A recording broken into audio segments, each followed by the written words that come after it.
7 p.m. I'm going to call this meeting to order. Your greeters tonight were Utilities Manager Bob Preece and Planning Director Stephen Spraker. Starting from my far right and your far left, we have Recording Secretary Taylor Lockhart, City Clerk Susan Dodders, Zone 1 Commissioner Deputy Mayor Lori Tolland. Good evening, everyone, and welcome. Zone 2 Commissioner Travis Sargent. Good evening, welcome. Zone 3 Commissioner Kristen Deaton. Good evening, everyone. Zone 4 Commissioner Harold Briley. Good evening, everyone, welcome. City Manager Joyce Shanahan. Assistant City Manager Sean Finley and Claire Whitley in the audience here. They are. City Attorney Randy Hayes. And all the way to my far left and your far right, we have Police Chief Jesse Godfrey, Fire Chief Howard Bailey, and I'm Mayor Jason Leslie.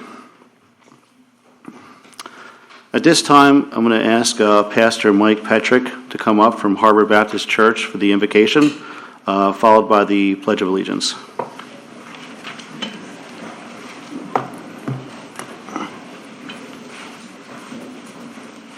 Let us pray. Our Father, we thank you so kindly for this interesting, cool day here. We're thankful for it. We're so thankful we're not north of you. Lord, we ask God, please have your hand upon all the proceedings that goes on today. Lord, this is city business. It's important, especially to those that have certain agendas that they need to have addressed. Father, I pray that all things that be done for your glory and your help. God, give wisdom, clear understanding to everything that needs to be done and communicated today. Lord, we thank you for each of these that are gathered. We thank you, Father, for all their offices and the things that they do for this wonderful community. Lord, we ask again that you'd have your hand of proceedings upon it all, and we give you praise in Jesus' name. Amen. Amen. Pledge allegiance To the flag of the United States of America and to the republic for which it stands, one nation, under God, indivisible, with liberty and justice for all. Thank you, Pastor. Can I say something? Sure. Mr. Mayor, I just want to say, Pastor Petrick, before you leave, just want to thank you for the service you've given to this commission in the past for our invocation. Pastor Petrick, for the commission's information, is relocating as of this Friday to Washington State. So we want to thank you for your time in this Ormond Beach and for your service. Thank you. Thank you, Commissioner Briley.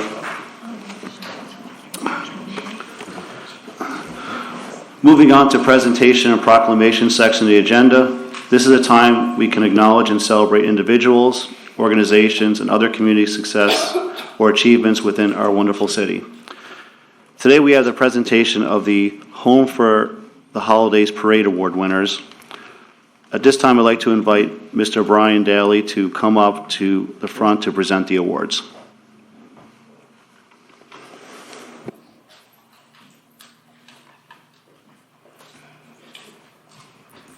Thank you, Mr. Mayor. I just broke the microphone. And thank you all for participating this year in our 33rd annual Home for the Holidays Parade. I'd like to acknowledge our sponsors really quickly, if I could. Gary Yeomans Ford, you all rode in their vehicles. Crunch Construction, Realty Pros, Ormond Main Street, Hometown News, Money Pages, S.R. Perrott, Zev Cohen and Associates, Launch Credit Union, Orlando and Sons Repair Center, Abaco Windows, Volusia Memorial Park and Funeral Homes. The committee would like to big thanks to the Police Department, Fire Department, and Public Works for everything they did night of the parade and leading up to it. We'd like to thank our judges, Kathy Morgan, Gail Burgess, Rebecca Nave, and Beth Frame. And I'd like to thank our committee, Brian Nave, Dane Riddell, Chris Massabo, Gina Massabo, Paul Mina, Daryl Grabowski, Sam DeHealy, Becky Parker, Sarah Dion, Carly Sherholtz, and Taylor Dollar. And again, we'll thank our city advisors, Stephen Sibley, Robert Carolyn, Sonia Johnson, and my personal favorite, Siobhan Daly. And now we'll get on to the winners, the fun part. As we announce you can stand, and then we're going to go out into the atrium as always for pictures and presentations. After we're done with ours, then we're going to bring Becky Parker up from Main Street to do the Reich 100 Mark President's Cup. So without further ado, we'll start with our Walker Division in third place, Valari's Martial Arts. I think we had a couple here. In second place, Ormond Beach Sand Crabs. I know they're here.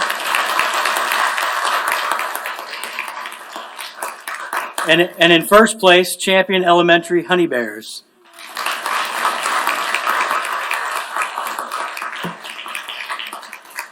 In our vehicle division, in third place, we have Universal Towing.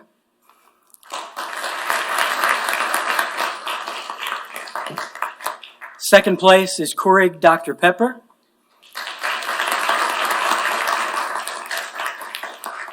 And first place, these people always have a blast, Mid-Florida Jeep Club. Now in the toughest division to judge anymore, everybody's gotten so good, our floats division. In the third place, Iron Horse Saloon Hot Action Sportswear United Rental. That was an awesome float. In second place, Tomoka Elementary School.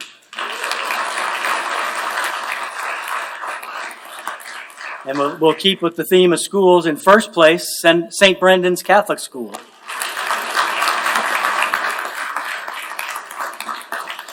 And for years, we always had a problem how we were going to bring Santa Claus in. For the last few years, we have a sponsor that just makes it easy for us, and they build a float. And boy, do they build a float. They win Best of Show this year, and they're already planning for next year. They got a couple surprises. A big hand for Abaco Windows.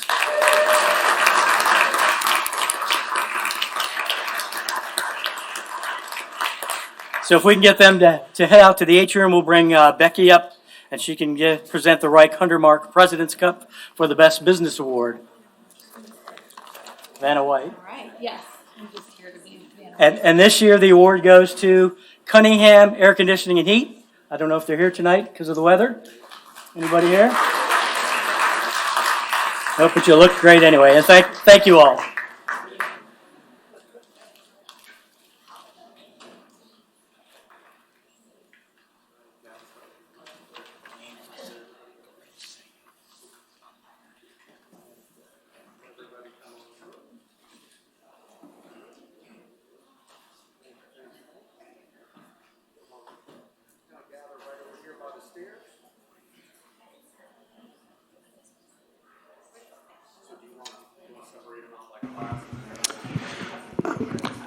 At this time, we'll hear from those of you who have signed a card to speak about any item which is not on the printed agenda for this meeting, as well as any items on the consent agenda.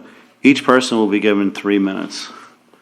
At this time, I will call up Mayor Nancy Miller.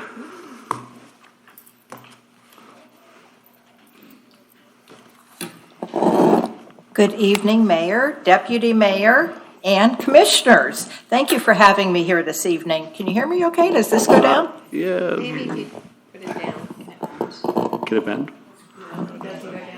Okay. Maybe a Well, step stool for you. All right, I'm sorry. Can you hear me okay? All right, great. Okay, so I am Nancy Miller, Mayor of Daytona Beach Shores. I'm also President of Florida League of Mayors and President of Volusia League of Cities. So I'm here this evening to congratulate you, Mayor Leslie, you, City Commissioner Deaton, and you, City Travis Sargent, Commissioner, for your election. Congratulations on winning. We're glad for you and very, very happy to have you part of our Volusia League of Cities.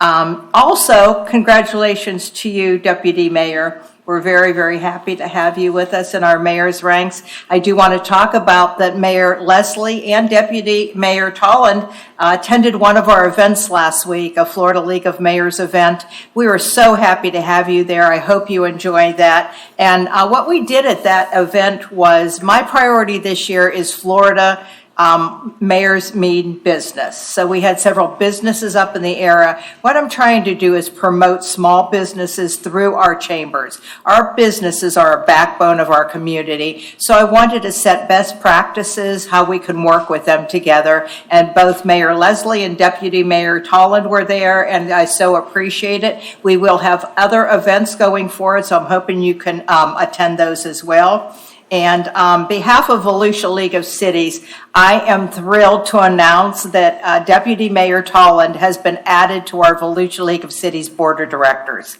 Lori, I can't tell you how happy we are to have you. We're looking forward to her leadership on that committee, moving it forward. And I want to take this minute to thank each and every one of you. This is not an easy job. Thank you very much for stepping up, representing Ormond Beach, but more importantly, representing Volusia County, and I'm looking forward to working with each and every one of you. Thank you for your service. We greatly appreciate you. Thank you, Mayor, and thank you for coming out here in this weather from Daytona Beach Shores. Next, I'm going to call up Debbie Forrester. Debbie, where are you at? Oh, you are.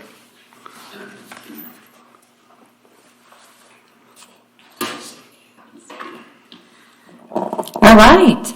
I'm Debbie Kruk-Forrester, Commander and founder of Ormond Strong, grassroots veterans and military veterans and first responder support group. I'm here to thank everybody in the community for their time, talent, and treasury regarding our Clyde E. Layson Veterans Nursing Home event and our Adopt a Veterans program. Over 120 veterans were thrilled to receive their Christmas stockings as a result of our community effort. A little story.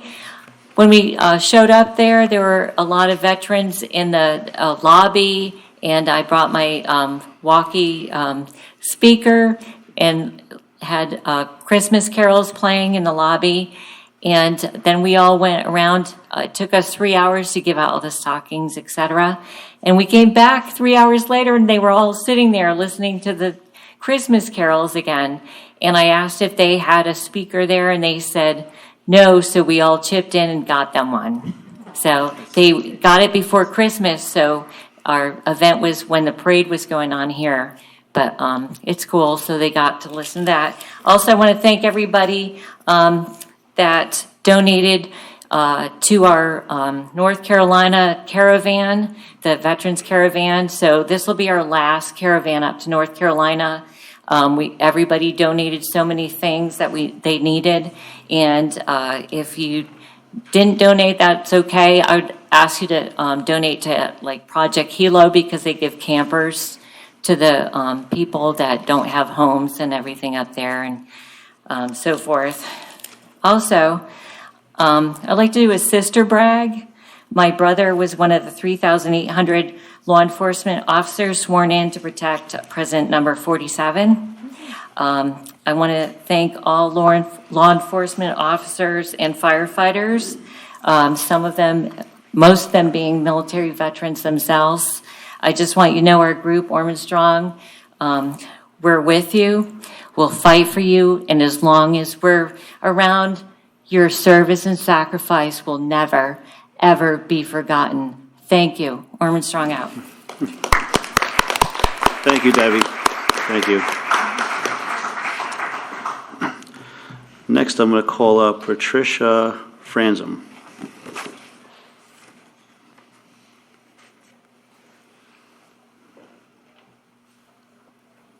I feel bad. These two ladies gave you all these nice praises. I'm praising you too, but I'm asking for something.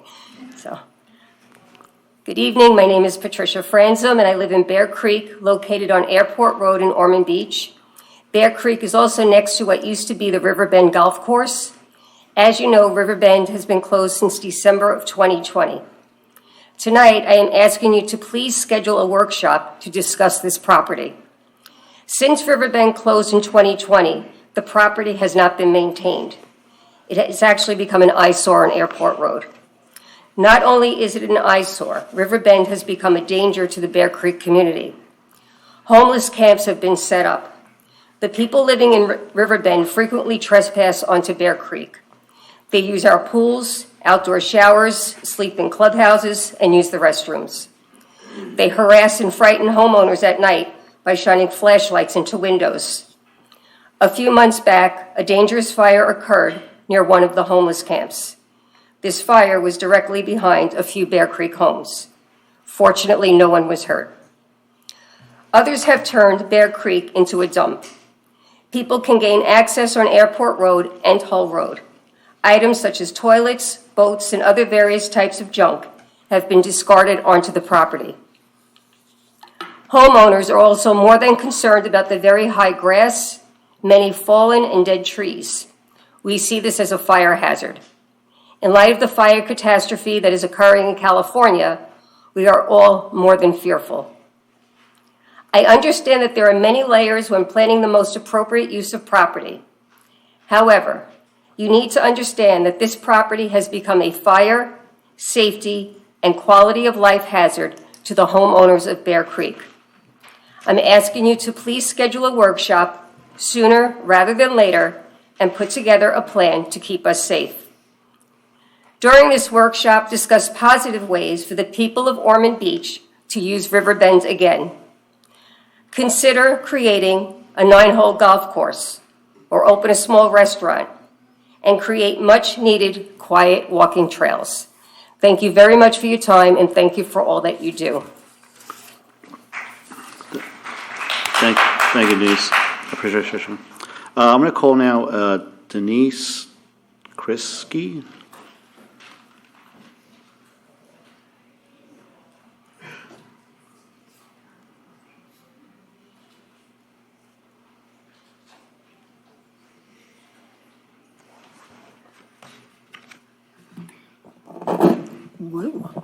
Hello, my name is Denise Krisky, and I'm glad to meet you all. I've written to maybe some of you here several times on behalf of the Ormond Beach Tennis Center, and I'm not from this area. I'm actually from New York State, but I'm here for usually 3 months out of the winter time. And when I come across the bridge over on Granada, you see the beautiful casement building, and then you see the beautiful tennis center, and you go down. The whole road is absolutely gorgeous. You have a wonderful gem there in that tennis center. If it wasn't for that tennis center, I would go down at Port St. Lucie with my husband's family and be down there. But I love the tennis center. They're so welcoming. They make you feel like you're part of the family there. And I really appreciate your support for them, as well as Andy Romano Park, which I also love. But I'm hoping that in the future that Trishna, who is very much involved in there, and Denise also, that you would give her, both of them, your support in helping them to continue with this tennis center. Otherwise, my husband and I, if it ever closed up, God forbid, we wouldn't even come here anymore, because then I wouldn't have anything to do. But I love to play tennis. So in that regard, you have a beautiful gem in that tennis center. And you don't realize what a gem you have until it's all of a sudden gone, and then you can't get it back.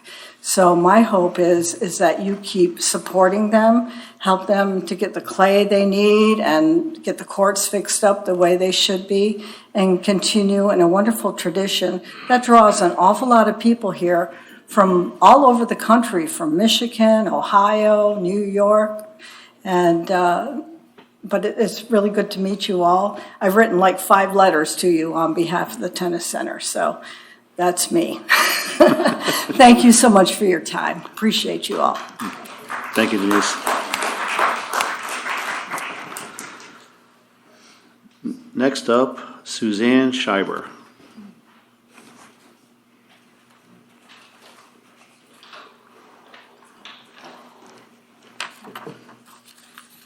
Hello, I'm Suzanne Schreiber. I'm representing Dream Green Volusia. On January 14th, the Volusia County Council held a special meeting to discuss a moratorium. As everyone likely knows, no motion was made. However, something significant took place during the meeting. Councilman Kent brought forward solutions to stopping flooding. I'm asking for the City of Ormond Beach to support and work with the county on the following, which are coming back to the council for discussion. To stop building on wetlands, to clean the canals, to purchase low-lying homes that flooded from willing sellers, working with the county, to use county-owned land and not Volusia Forever for stormwater storage where it's practical, to work with the county concerning planning and stormwater for the future and how to repair it now, and no mitigation banking. So I ask you to review these issues as they pertain to residents, flooding, growth, and interactions with the county in support of Councilman Kent's proposal, because these were his proposals, not my personal proposals. As our elected officials and representatives of Ormond Beach, this City Commission has the authority to send a letter of recommendation and support our councilmen. So thank you all for your consideration and for your time. Thank you.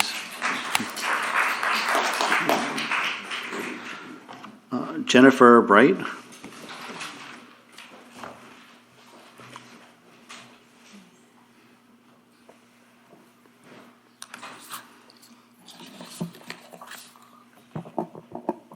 Good evening.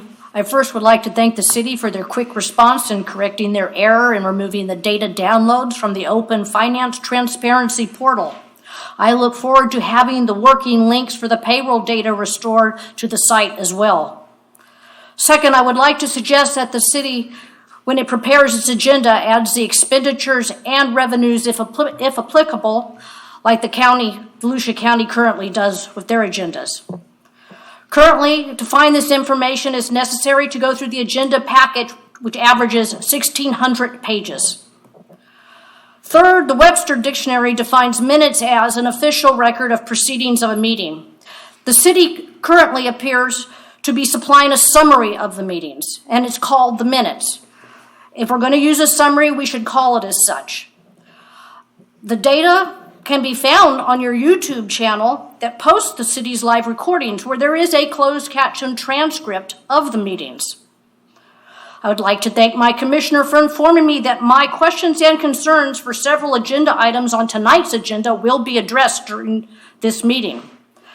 As for my questions and concerns regarding specific agenda items from January 7th council meeting, I'm still waiting for answers. I look forward to council and staff speaking into the microphones as clearly as the city clerk does when she reads the agenda titles. This will ensure the folks in the back of the chambers can hear what is being said during the entire course of the meeting. Thank you.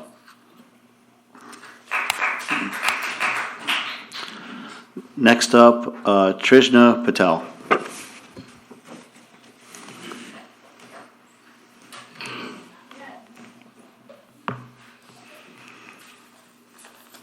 Good evening, everyone. My name is Trishna Patel, and if you don't know me, many of you sitting here have put me as the director of the Ormond Beach Tennis Center.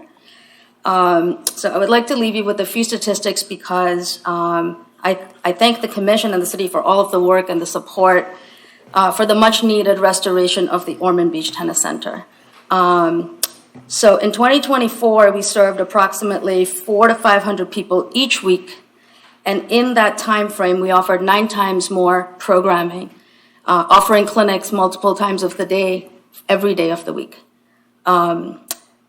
We serve local and seasonal players, including vacationers. As you heard from Denise, she's just a representation of many other people who choose Ormond Beach Tennis Center over all of the other competition that is around us.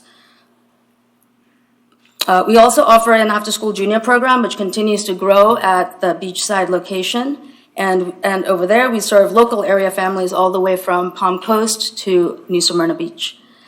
We currently house 3 competitive Greater Volusia tennis teams, and we also offer singles competitive play. 2025, this is projected to double. Our teams are projected to double. And for that, We thank you very much for your support so that we can offer safe playing conditions for visiting teams and also our own communities. As it pertains to the next phase, we have a fast approaching deadline, which I believe one of my colleagues, Alicia, has already spoken at the commission, and it's the Racing and Rec grant. And that deadline is January 28th. Barbara Kelly from Racing and Rec has provided us an example of a winning application, which has already been emailed. And I would like to reiterate mine or Alicia's support to the grant coordinator. If there's anything we can do to meet that deadline, that would just put more wind in our sails as we go through the restoration. And lastly, I would like to take a moment to recognize all of the folks that came out, not only for me, but for Ormond Beach Tennis Center today, because they make my job look very easy, and I could not have done it without them. So, thank you. Thank you.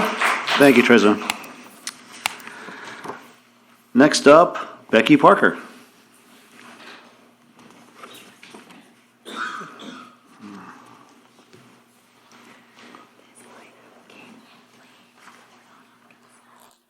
Hello, I'm Becky Parker. I'm the Executive Director of Ormond Beach Main Street. I am here to just announce a couple of fun dates coming up, but I first want to commend the planning department and everybody who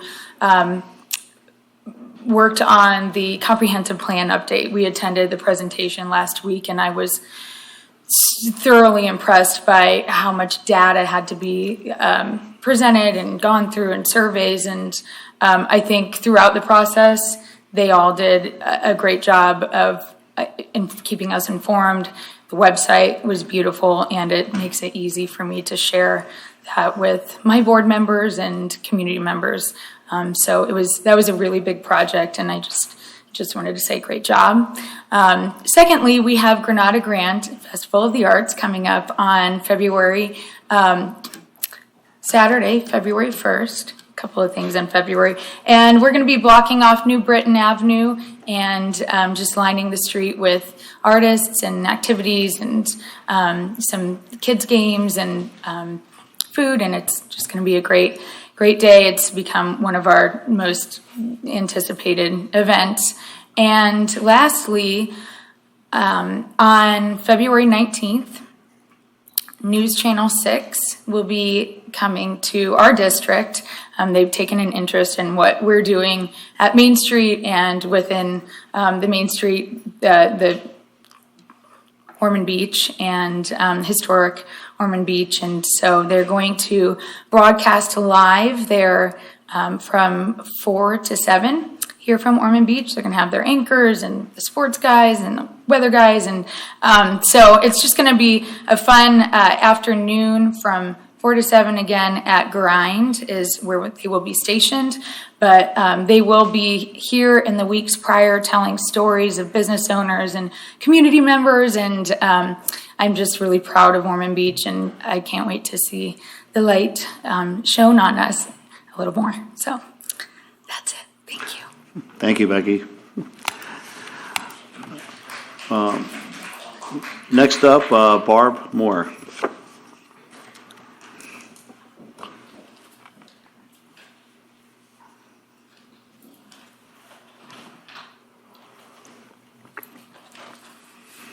Good evening, Mr. Mayor and City Commission.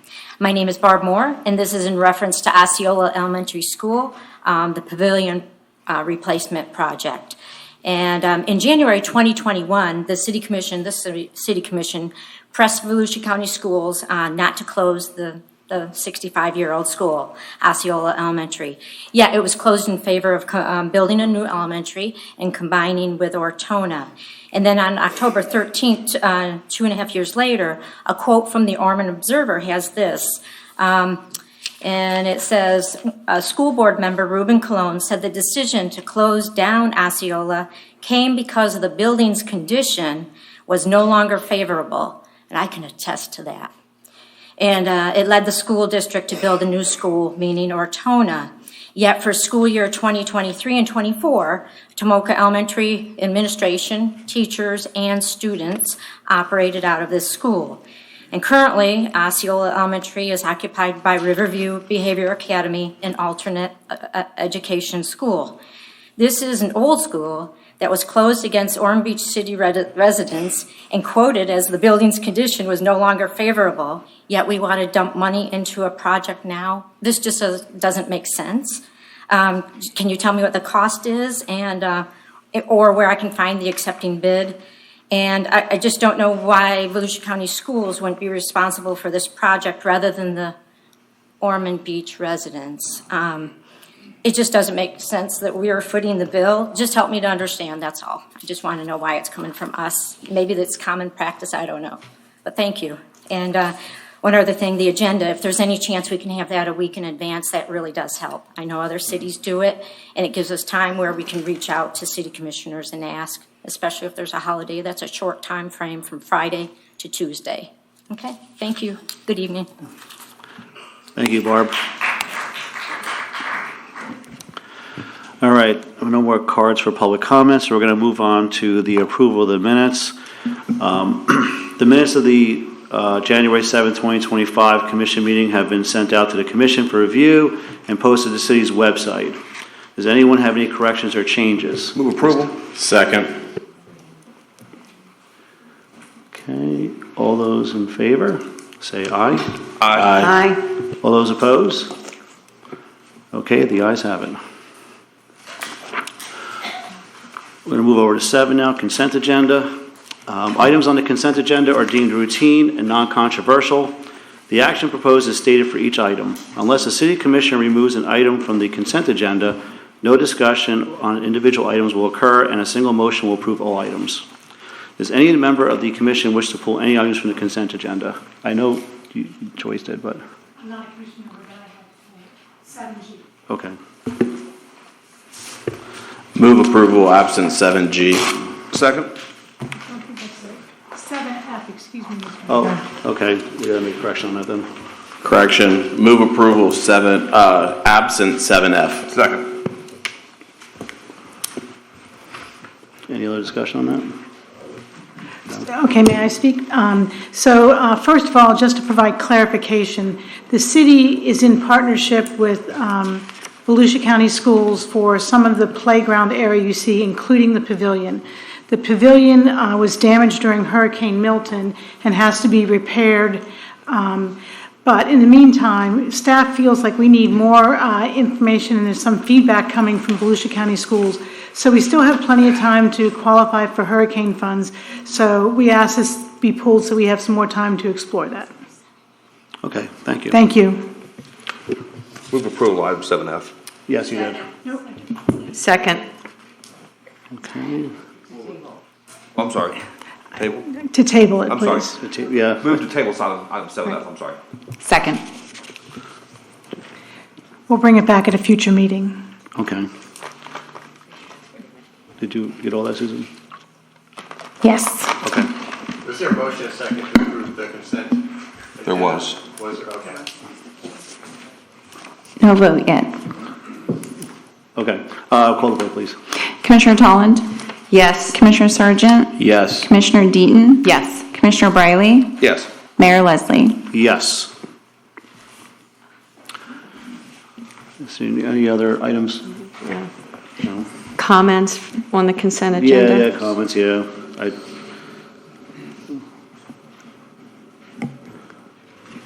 Yes, I'm sorry, Okay. Deputy Mayor. All right. I'm looking at a card here, sorry. All right, there's a couple comments I'd like to make on a couple of the items. On consent item B, Florida League of Cities legislative platform, I just want to reiterate that this whole platform supports home rule. It's an organization that has a strong presence in Tallahassee, and I'm pleased that our city participates. In E, I want to thank Leisure Services for bringing the tennis center back to the commission for a vote to resurface the clay courts. I know all of us were overwhelmed with the amount of emails, and Trishna, you really pulled them together well, and it does make a difference when we do get a lot of emails. But I appreciate that, and thank you for Leisure Services for being responsive for that. And on P, I want to thank staff for rejecting the bid, allowing the sidewalk banding to restart and to reconsider another option that is less costly and still attractive. I was part of that Main Street board when they kept talking about it, and we never could get it off the ground due to supply and cost. So sometimes you just have to take a step back and reevaluate with open mind and ideas. So thank you to staff for that. That's the end of my comments. Thank you. Commissioner Sargent? I think we had a card for Yeah, A for Connie Colby, so. Yes. Do we need to? Yeah, Randy, do we have to go back to public comment on that one? Which item is this? For 7A. 7A. Let's see here.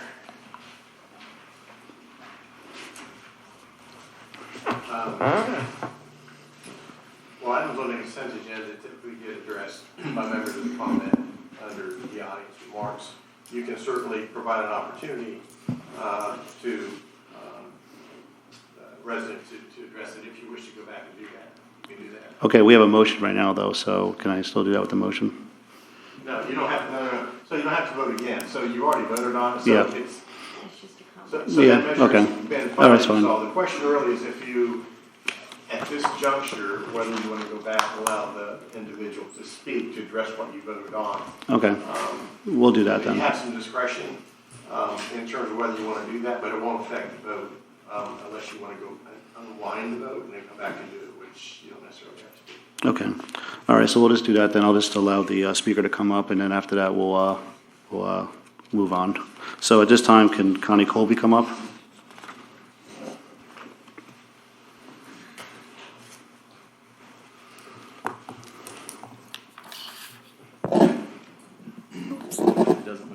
Yeah.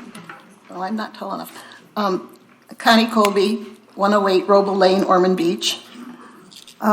Once again, an EOC and relocation of the police station is on the agenda. Tonight, as I understand it, it is only to approve Phase 1, a needs assessment. In 2019, such a study was done by Zev Cohen for $30,000. He is listed as a partner with JL2 on this study. It sounds like we need to pay him twice, or what happened to the last study?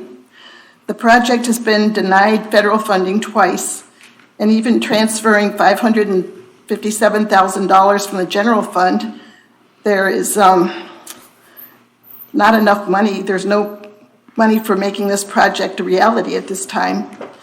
Wondering if growth is actually making it pay for itself. While there appears to be a need for an emergency operations center, consideration should be considering the location. We hear that west of 95, away from hurricanes and flooding, would be a good place.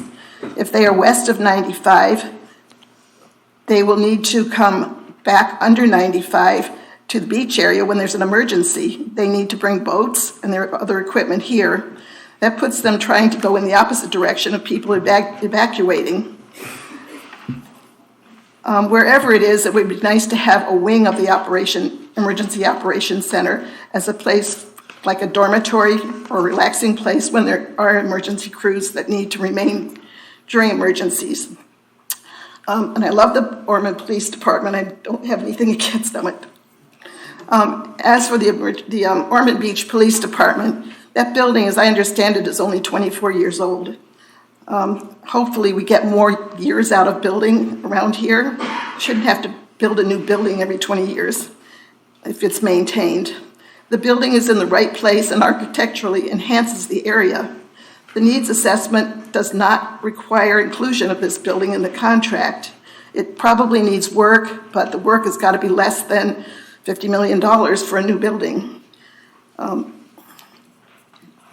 Many areas west of the city are gated communities. I think they would be able to do well if they had a substation instead of a whole new police department. Well, my other thought was with this JL2 company, they're out of Longwood, and probably a very good company.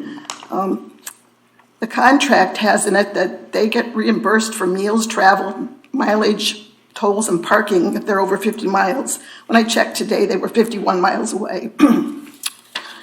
There were a lot of money numbers around there that I didn't understand, and they seem to be over the years from 2019 onward. I think the project probably needs to be done, but I think we need to study it a little bit more. Thank you. Thank you, Connie. Oh, thank you, Commissioner Sargent, for that card. I didn't see it there. I have comments on the consent, please. Okay, go ahead, Commissioner Sargent. Thank you, Mr. Mayor. Just to address a couple items on the consent, as Ms. Colby said, item A for the police station, the reason why we're invested in this is when we go to the state or federal, we need to have shovel-ready projects. Otherwise, they do not fund them. If we have ideas out there, ideas don't get funded. We have to have shovel-ready projects, which requires an investment from the city. That is why we do it in this fashion. And so that's why I'm okay with moving forward with it, and because we have to have it in order to go to Tallahassee or go to DC to get outside funding, so our residents aren't paying, floating the whole bill out of just locally. Move on to C, which is the contract for Giambi Consulting and Management, and this is to combine two contracts for an annual fee of $71,000. And the amount of money that and the resources that she provides her agency is, we get quite a bang for our buck on our return on investment, I believe. Her helping us with that, the I-95 US 1 interchange, which by the way is the oldest interchange on 95. It was built during the Eisenhower administration. We're finally getting that reconstructed and moved up on the list of priorities from Governor DeSantis. So once again, you kind of have to invest in certain areas and have the right people to help us, guide us, and consult us properly. Resolution, I'll go with E, the tennis courts. Thank you, Trishna, and all the tennis players and the 50 plus emails that we received. I think, as you can see, this commission has and always will support the tennis center. It's a great asset. I know that during campaign season, which is sometimes called silly season, you heard, people putting out there, do we want condos or tennis courts? There's no condos going there. It's going to be a tennis court. So thank you, and that's another great investment to our community. And there was some other items in that, the website, well, that one's not on there, but the website, we're getting an updated website. That was part of the initiative with all the technology and everything. I think the city is very transparent with what we have out there with our financial data that we put out on the website. Are there going to be kinks? Yes. Servers go down, links get broken. Thankfully, we have good professionals that get those fixed in a timely manner. And there's some other items that I'm not going to address tonight. I have emailed a resident back on these, and quite frankly, Mr. Mayor, there's a lot of people that want transparency, but then send an email with blind copied people, and I don't know who I'm responding to. And out of an abundance of caution, because I don't want to violate the Sunshine Law, I'm not going to respond to those. If you want to sit down and meet, I'm happy to sit down and meet, but I'm not going to respond to these emails not knowing who they're going to. I just think it's improper. Thank you, Mr. Mayor. Thank you, Commissioner Sargent. Any other commissioners like to discuss anything before we move on? No? Okay. So we're going to move on to open the public hearings. City Clerk, can you read 8A, please?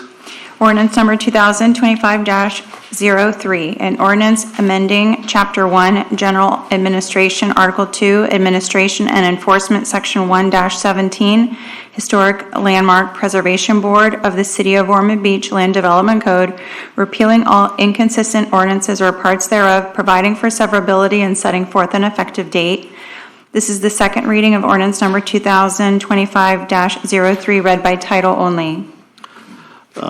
This is a second reading. Do you even need Stephen to come back up again? Move approval. approval. Second. Any discussion? City Clerk, please call the vote. Commissioner Sargent? Yes. Commissioner Deaton? Yes. Commissioner Briley? Yes. Commissioner Tolland? Yes. Mayor Leslie? Yes.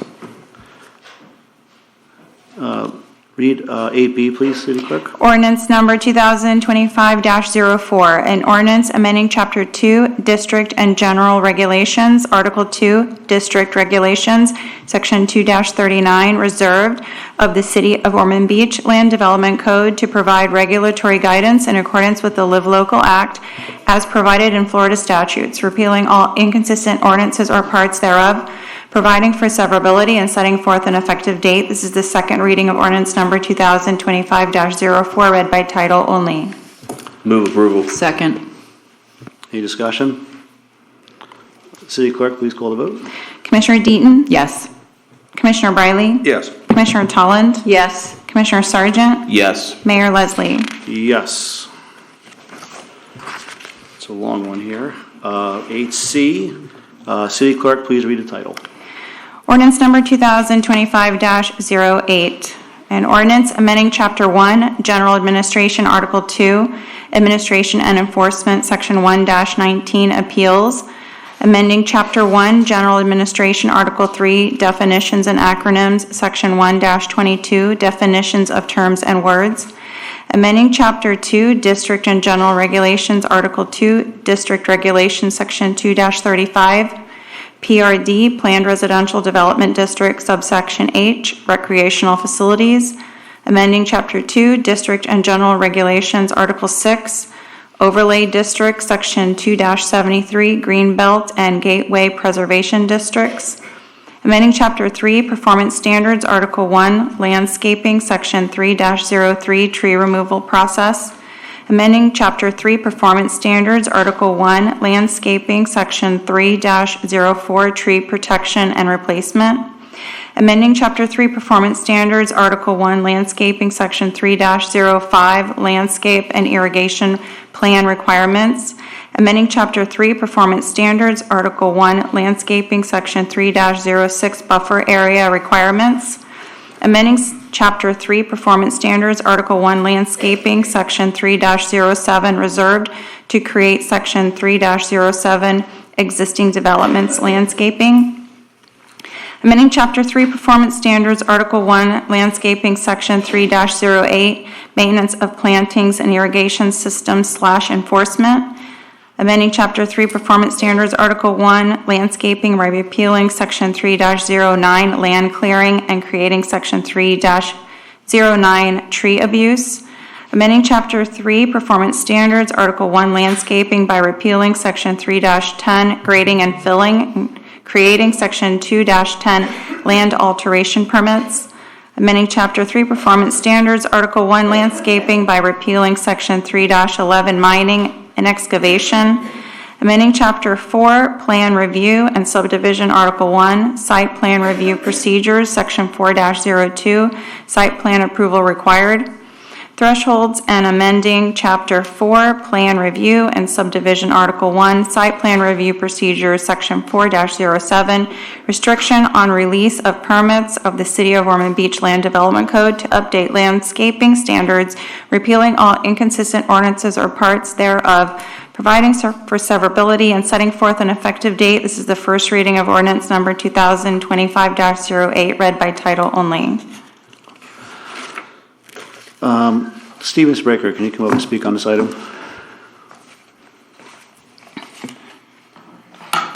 Good evening, Stephen Spraker, Planning Director. With me tonight, we also have Kara Culliver, who's our city landscape architect. She is the individual who drafted these code revisions. So this item started with a discussion item in June of last year. There was direction provided by the City Commission to update the landscape standard. Starting in August, there was a draft made. We had 2 informal meetings in September and October. We got input from the community, including design professionals, experts in the field, which then led to discussion items with our planning board and city commission. That happened in November and December. In December, we had a land development code amendment presented to the planning board. As you heard the city clerk read, there's 15 sections that are being updated. And again, these are all to improve the landscape standards. And then tonight is the city commission meeting. These are the primary sections. We've created an appeal section for the landscape architect. We've amended definitions. The real key is the amendment including native species of at least 50%. Staff is recommending approval. The planning board recommends approval. Again, Kara Culliver, our city landscape architect, is available if there are any questions. Does anybody have any questions for Stephen? No? All right, thank you, Stephen. I do have two cards here. So for speakers, the first one I'm going to call is Melissa Lammers.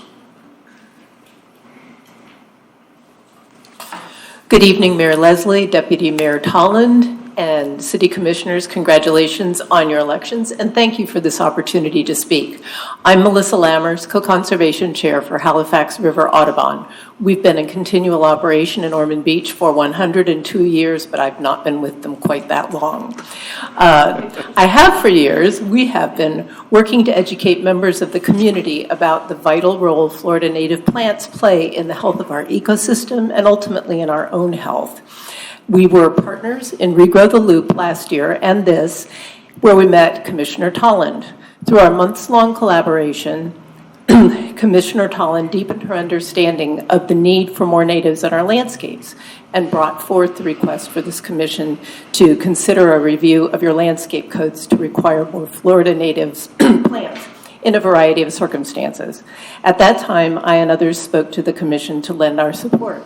Since then, we've worked with Commissioner Tolland, Director Spraker, Kara Culliver, your landscape architect, and others to help draft the revised ordinance. The Planning Board unanimously recommended approval, as you just heard, and we hope that when it comes to your final vote, you'll approve as well. Once again, thank you to Commissioner Tolland, to the city staff, and to all who've worked so hard on the ordinance updates, and to all of you for your community service. Thank you. Thank you, Melissa.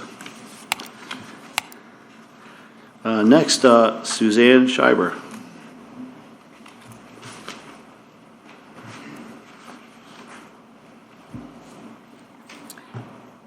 Hi, Suzanne Schreiber representing Dream Green Volusia. In 2018, I stood before the Planning Board and the City Commission with concern of the car wash that is located next to the Wawa gas station. And one of the items that was requested at that time was 85% of native plants for the new development. And there was a consultation with Katie Tripp to come to that conclusion, and she was an expert then and is still an expert now. So at the time, Mrs. Tolland and Mrs. Shull were on the planning board, and they both paused when this was said out loud. And you may not remember that, but it's true. And they both said out loud, looking at each other, we should probably do this, with some inquisitive looks. So back then, no one knew that Mrs. Tolland would be now Commissioner Tolland and champion native plant changes and more to the comprehensive plan. So thank you, and I'm here in support of you voting for this. Thank you. Thank you, Suzanne. At this time, is there a motion here for approval? Discussion. Okay, go ahead. Just maybe more of a question. Stephen, with this, I continually get calls about what folks would consider dangerous trees or problematic trees, trees that potentially are a hazard to structures, particularly homes. And there was a case in my zone where a tree was removed because the homeowner felt it was a danger to their home, and they took the tree out without a permit. And once it was reported that the tree was taken out, there were some, it was difficult for the homeowner to come to some sort of agreement with the city. I think they finally did. I recently had another one, townhouses and zero lot lines where they're taking out specimen trees because the tree poses a danger to the structure, and yet we're requiring them to put a tree back in the exact place where, or close by where the tree is coming out seems somewhat silly to me because you're going to have the same problem in the future. How can we address that in this ordinance to at least make it somewhat easier for our residents to be able to remove these hazardous trees without having to, plant 3 trees in its place? It just seems ridiculous to me. If you're going to create a situation, you're going to repeat you're going to have a repeat situation. You're going to plant another specimen tree where one is, 8 feet from the property or 8 feet from the building. So I'll take a stab and then let Kara Culliver correct me wherever I go wrong. So there is a state statute that allows dangerous trees to be removed with a letter of an arborist. Mm-hmm. So that is one path. So if the homeowner didn't go under that path, they're required to mitigate for trees that are removed. And that mitigation can be trees, not necessarily the same species, on the lot. So every lot in the city of Ormond Beach has a minimum tree requirement. So they can upsize those to help mitigate. There is some ability to pay into a tree fund. But in essence, every lot has that requirement, and there really isn't a way to waive that because that is the character that makes Ormond Beach. And then I'll let. And again, I'm not anti-tree. Sure. I use the example of the tree at my house all the time. It's a 400-year-old oak, 500-year-old oak. Sure. If that thing fell, it'd crush my house. And probably my wife would love for me to take it down tomorrow. I like the tree, so it's staying. But I don't want government to become a roadblock for our residents when they have these dangerous conditions and they feel like they can't take care of them. The situation with the one where the arborist was not contacted, I think that's correct. However, and we need to let our residents know because I think there's a difference between an arborist and a tree surgeon. Absolutely. Because he was informed by the tree surgeon it was a dangerous tree. And he went on that person's advice. So maybe we need a little bit more education on that as well. Because I think if, the average resident, if a tree surgeon tells them it's a dangerous tree, they probably don't care what an arborist says. If the tree surgeon says it's a dangerous tree, they want to determine it's a dangerous tree. So. Absolutely. Anything else? Kara Culliver, City Landscape Architect. If there's a tree that's threatening health, safety, and welfare, then we have a mechanism in our code that says that we can take the tree down immediately. But myself or the arborist, you will go out and assess the tree, and then if it needs to be taken down, if it is a health, safety, welfare issue, then we will let them take the tree down. Okay. Say one that poses imminent danger, such as, say, a healthy tree. Say the tree is healthy, but you would obviously tell if the tree fell, it would destroy or significantly damage the property, damage the house. We've all seen perfectly healthy trees come down in a hurricane. And if people want to take proactive measures to protect their property, if the tree can be deemed by the city or whomever to be close enough to the house or structure that it's going to damage, I think, and then I guess the other question becomes, do we require those folks to replace trees for the ones being removed in that case, for a dangerous tree? I mean, a lot of the trees, the specimen trees, the old age trees, people don't maintain them. They don't take the dead wood out of the trees. There's a lot of dead limbs and wood. If that was maintained, usually when storms, that falls out, and then people, they panic and they think something's wrong with the tree. But I'm more concerned about the trees that uproot. What's that? I'm more concerned about trees that they uproot, when the whole tree comes down. Right. There's that's a little bit probably beyond maintenance. Mm-hmm. I mean, it's the tree will show signs if it's declining, diseased. Sometimes in heavy storms or hurricane conditions, it topples. I mean, but it's I don't. Sorry, I lost my train of thought, but. If a tree is close to a structure, you can certainly call, myself or the arborist will come out and look at it. If it's a healthy tree, then we always require an arborist report. So if the arborist report says, the tree has to be a valid reason, that's why we always get an arborist report on these old age trees, specimen trees. So if it's a valid reason and the arborist report says, yes, this tree is structurally declining, it's a hazard to the home, then we will allow the tree to come down. And depending, if sometimes there is mitigation required and sometimes there isn't. We have the specimen tree mitigation form that determines, if we need to put mitigation back. And our code, we give credit for specimen trees saved, and then, so if you remove too many specimen trees, then you're saving, you're going to have to mitigate. So it's kind of on a property-by-property basis. Thank you. Okay. Any other questions, Commissioner Briley? Commissioner Sargent? I'll make a motion, move approval so we can open up for discussion, please. Second. Okay. Call the vote, please. Oh, can we have a discussion? You want a discussion first? Okay. Absolutely. I have comments to. There you I go. have comments to make before we vote, if that's all right, of course, Yeah. yes. All right. Go ahead, Deputy Mayor. Thank you so much. So thank you for those sweet comments you all said. This obviously has been a project that we have pushed for a while, or we have looked for a while. And I just wanted to make a couple comments about it. I'm grateful for all the efforts taken to update our landscape codes. I'm thankful for you all, Commission, that you thought it was worthy to update to make our community more resilient, sustainable, and just more environmentally friendly. I want to thank staff, particularly Stephen Spraker and Kara Culliver and Laura Ureta, for taking the time to research our neighboring communities and ordinances and best practices. There was a wealth of knowledge in this planning department, and Kara went over and up and above and beyond doing all that research, and I really appreciate that. I'm thankful to the core group of resident advocates that helped me embrace the importance of native plants in our landscape and how we become more sustainable for future generations. I'm hesitant to name names, but because I would not want to forget someone, but the following come to mind immediately, and I believe they deserve recognition.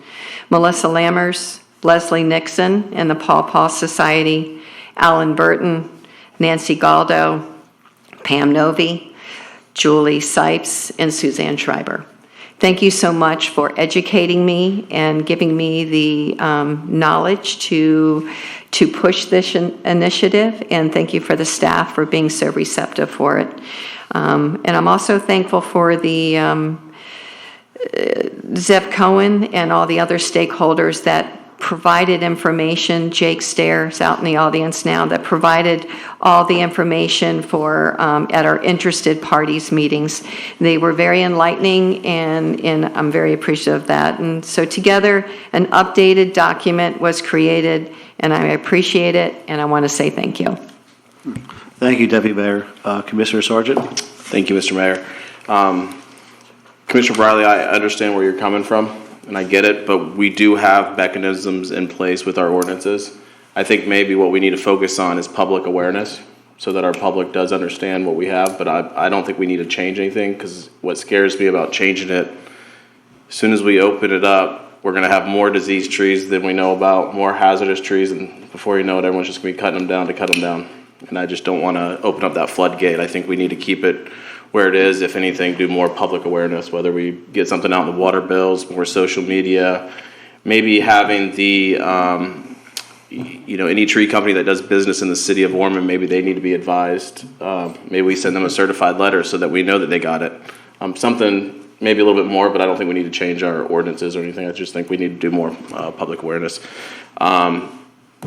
Deputy Mayor, is there anything we need to change in it? Because this is if you're good with it, I'm good with it, because I read it and I just know native plants. Truth be told, I kept asking Stephen, can you just send me like what we had and where we're at? Can you keep it simple? And then you get this stuff, all of this stuff. And I was like, okay, I got it. I went to all the meetings.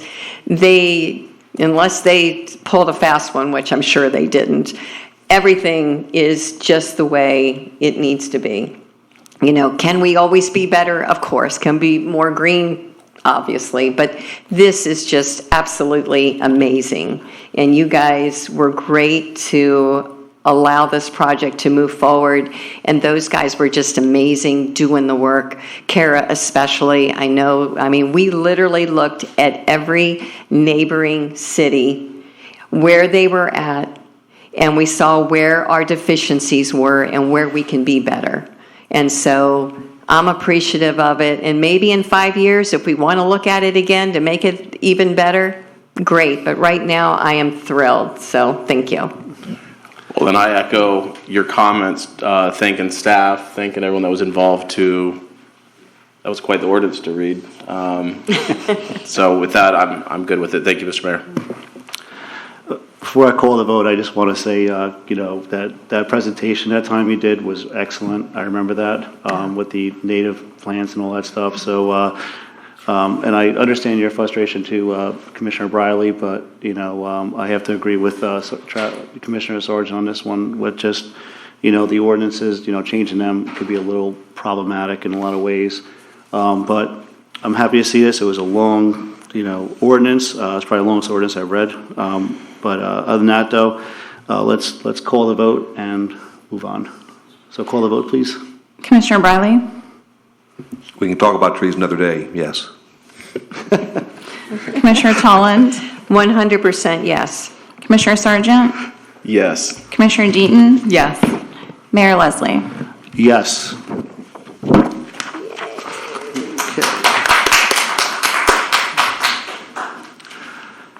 Okay, we're going to move on to 8E. City Clerk, please read the title. Ordinance number 2025-09, an ordinance approving and authorizing a fifth amendment to the amended final order for the Hunters Ridge Development of Regional Impact to remove 2 parcels of real property totaling 30.46 plus acres. Volusia County Property Appraiser parcel numbers 4127-00-00-0011 and 4127-00-00-0015, including the removal and termination of development entitlements pertaining to the said parcels, including the right to extend Hunters Ridge Boulevard into the said parcels, authorizing the execution of all documents related thereto and setting forth an effective date. This is the first reading of ordinance number 2025-09, read by title only. Stephen Spraker, can you speak on the item, please? So good evening, Stephen Spraker, Planning Director. There's actually 3 related ordinances on the agenda, and staff's going to present all 3. The items would need to be voted on separately by the City Commission. So the 3 items are the Fifth Amendment to the Hunters Ridge Development of Regional Impact, the ordinance that was just read, a zoning map amendment, and then the last one is the issuance of the development order. Before getting into the actual items, it's important to understand the parcel. The parcel is located, if you're going left of the screen, there's Shadow Crossings Boulevard. To the south of the project is West Granada Boulevard. To the east is a Florida Power and Light easement. And then to the north is the existing Hunters Ridge. The first 2 parcels highlighted are owned by a trust. It is part of the Hunters Ridge Development of Regional Impact, and it has existing entitlements for 50 multifamily units. The next 2 parcels are parcels 3 and 4. These are owned by a church. The church has indicated that they would like to keep parcel 4 for their development and allow a contract purchaser to pursue residential development on parcels 1, 2, and 3.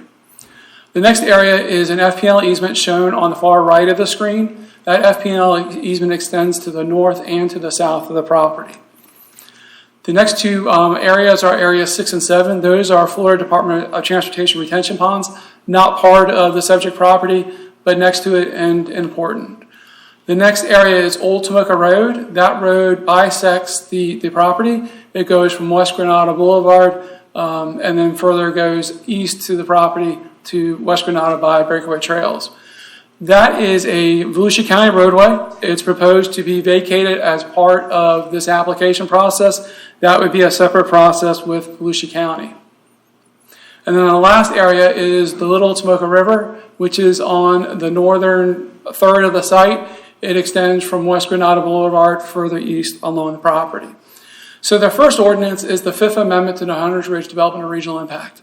These two parcels are part of Hunters Ridge. The goal of development is to take them out of Hunters Ridge and include them into the Little Tomoka subdivision. In order to do that, they need to be removed from the Hunters Ridge, and there's approximately 30.46 acres. A second action is the removal of the extension of Hunters Ridge Boulevard. Where that road would go, there are substantial wetlands and the Little Tomoka River. So there is desire not to construct that extension. Additionally, there is no right-of-way to connect that extension to West Granada Boulevard. So the roadway doesn't exist there. The last item in the Fifth Amendment is to remove the 50 multifamily units allowed in the development order of the Hunters Ridge. Whatever is approved through the issuance of the development order would be of what these two properties are allowed. The planning board did review this item with the Little Tomoka subdivision and recommended approval. The second item is a zoning map amendment. In order to develop land in the suburban residential zoning district, you have to go through a planned residential development. So this is a rezoning from suburban residential to planned residential development. This is a land use map of the property. The northern portion, which includes the Little Tomoka River and the wetlands, are zoned open space conservation. The areas that are now existing in Hunters Ridge that are proposed to be removed are medium density residential. That land use typically allows 5 to 12 units per acre. And the parcels owned by the church are land use suburban low density residential, just over 17 acres.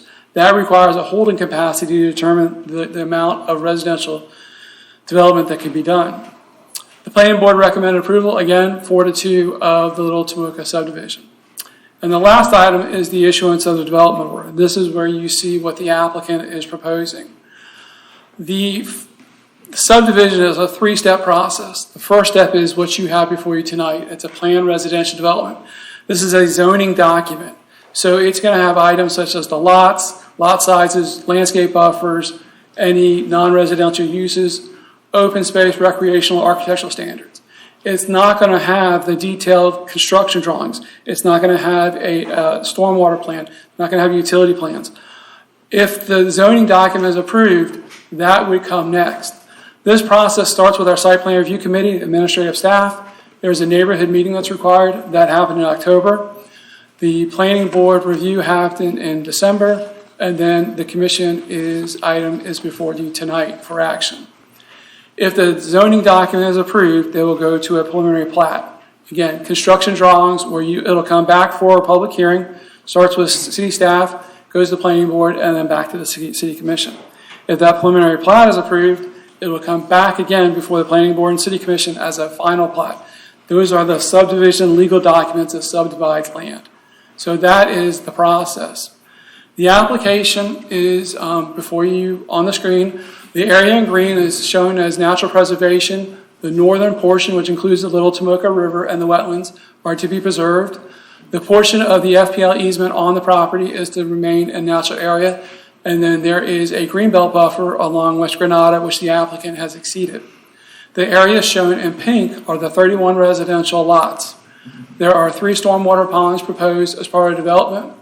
And then to the left of the screen, there is a house of worship that is proposed. The house of worship is 3,218 square feet with a 10,000 square foot amenity building. The goal of the application is to construct the common area improvements such as the access together, and then each property would be developed. There would be a buffer wall along the residential units along Granada Boulevard, internal sidewalks on both sides of the residential areas.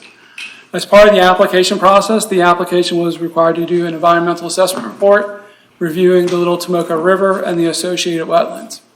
There are 15.49 acres of wetlands on the property. There's an additional 5 acres of wetland buffers that are required to buffer that wetland.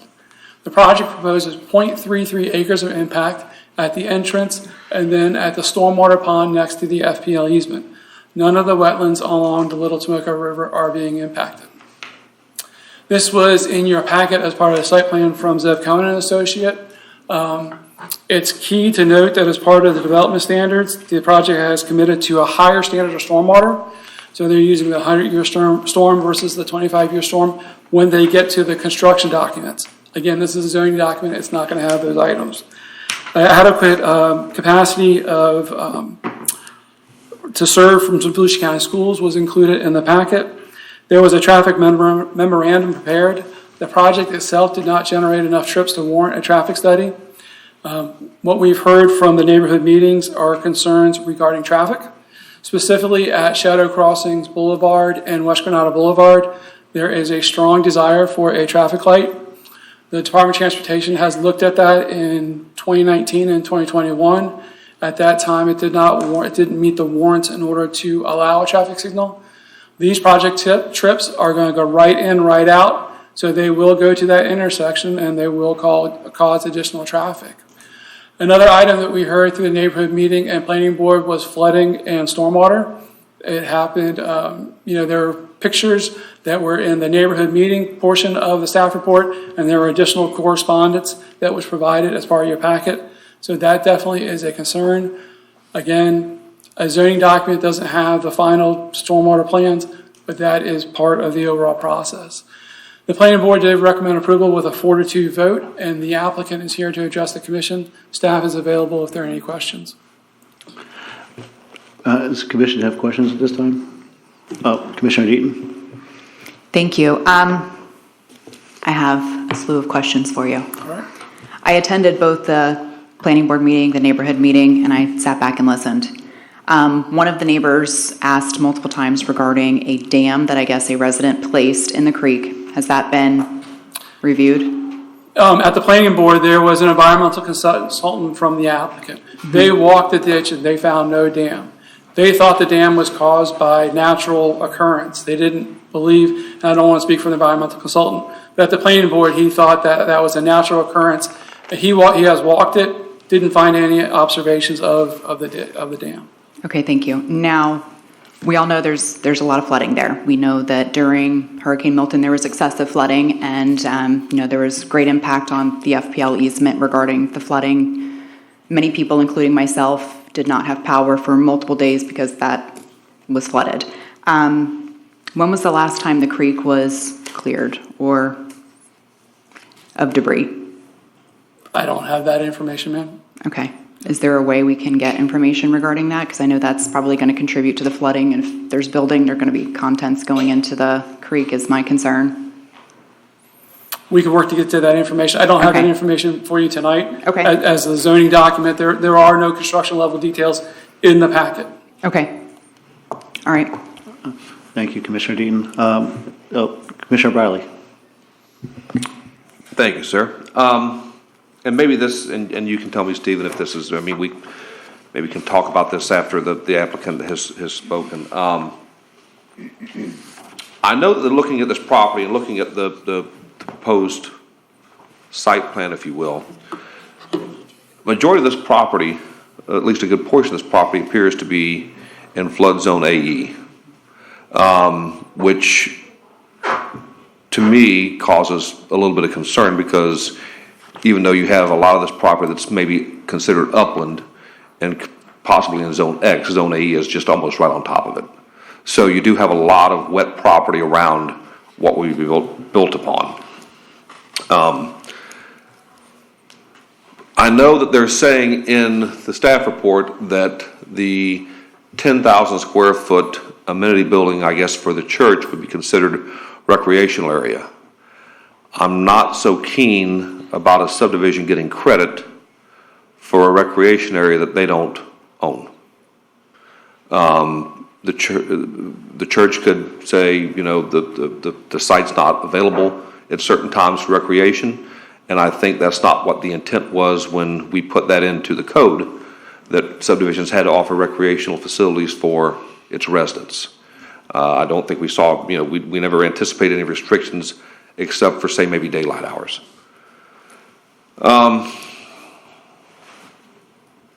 When this was approved in 1991 as far as the DRI, and of course it was approved for potentially 51 medium density residential units. I know that this is a DRI, and I know that DRIs go extend for a long period of time, I don't think that type of use would be compatible today in that area. And of course, I know that's not what they're proposing. But I guess another question I would have is, with the 1991 DRI, was it ever anticipated that a house of worship would be approved on this type of property? I know sometimes you can put houses of worship in residentially zoned areas,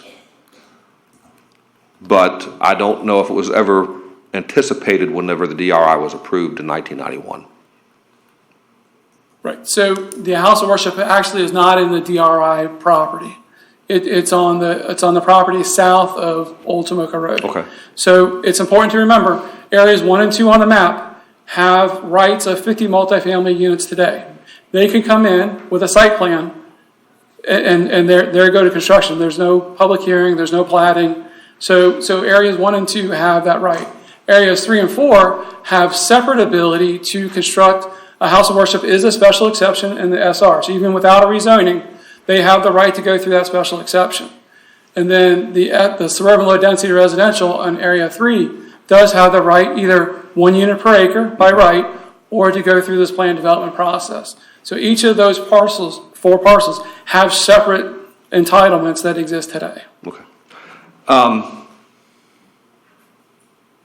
I know during, I guess, one of the planning board meetings, or during the planning board meeting, Mrs. Mary Ann Connors spoke to this. And she had quite a few issues, and I always put a lot of faith and weight into what Mrs. Connors said, because she was the assistant county manager for Volusia County and also their former public works director. And Mary Ann knows what she's talking about when she talks about a lot of things, and a lot of her issues, or some of her issues, related to traffic. And you know, I know that we were provided this evening from, I guess it was a resident. I'm not sure. I think probably for 31 homes on Granada Boulevard, you probably have enough stacking on that left turn lane for U-turns. My concern would be during or after church services. I don't know if there's enough stacking that would anticipate that type of use. Okay. I do see that someone has provided a list of 14 crashes over 10 years, and I noticed that about half of these crashes were single car incidents. So a traffic signal wouldn't help typically a single car crash. And not knowing too what these crashes are, I don't know if these are even correctable crashes, if they're right angle crashes. Typically those are the only ones that could be what DOT considers a correctable crash. And typically, to warrant a signal, they require typically about 5 a year. So while I appreciate this information, it doesn't really tell me much about, it just tells me there's been about 14 crashes in 10 years at the intersection. So, but my concern would be the traffic impact that a house of worship would create out there. And of course, too, I did see in the staff report that it doesn't say, I guess there's no anticipated school at this time, but that doesn't mean that one couldn't be anticipated down the road, especially with the amenities, or the building for amenities. Go ahead. So as a result of the planning board meeting and that comment, there is a restriction under the special conditions in the exhibit that does not allow a child care or private school. I saw that, but you know, unless we make it a condition, you know, or we make it a restriction. Right. I've seen these things happen before. You know, they would promise one thing, and 10 years down the road, you get something else. Right. They would have to come back through the public hearing process in order to amend it. Absolutely. That's it. Thank you, Mr. Mayor. Okay. Any other questions from the commission for Mr. Spraker? Okay. Does the applicant want to speak on the item? Thank you.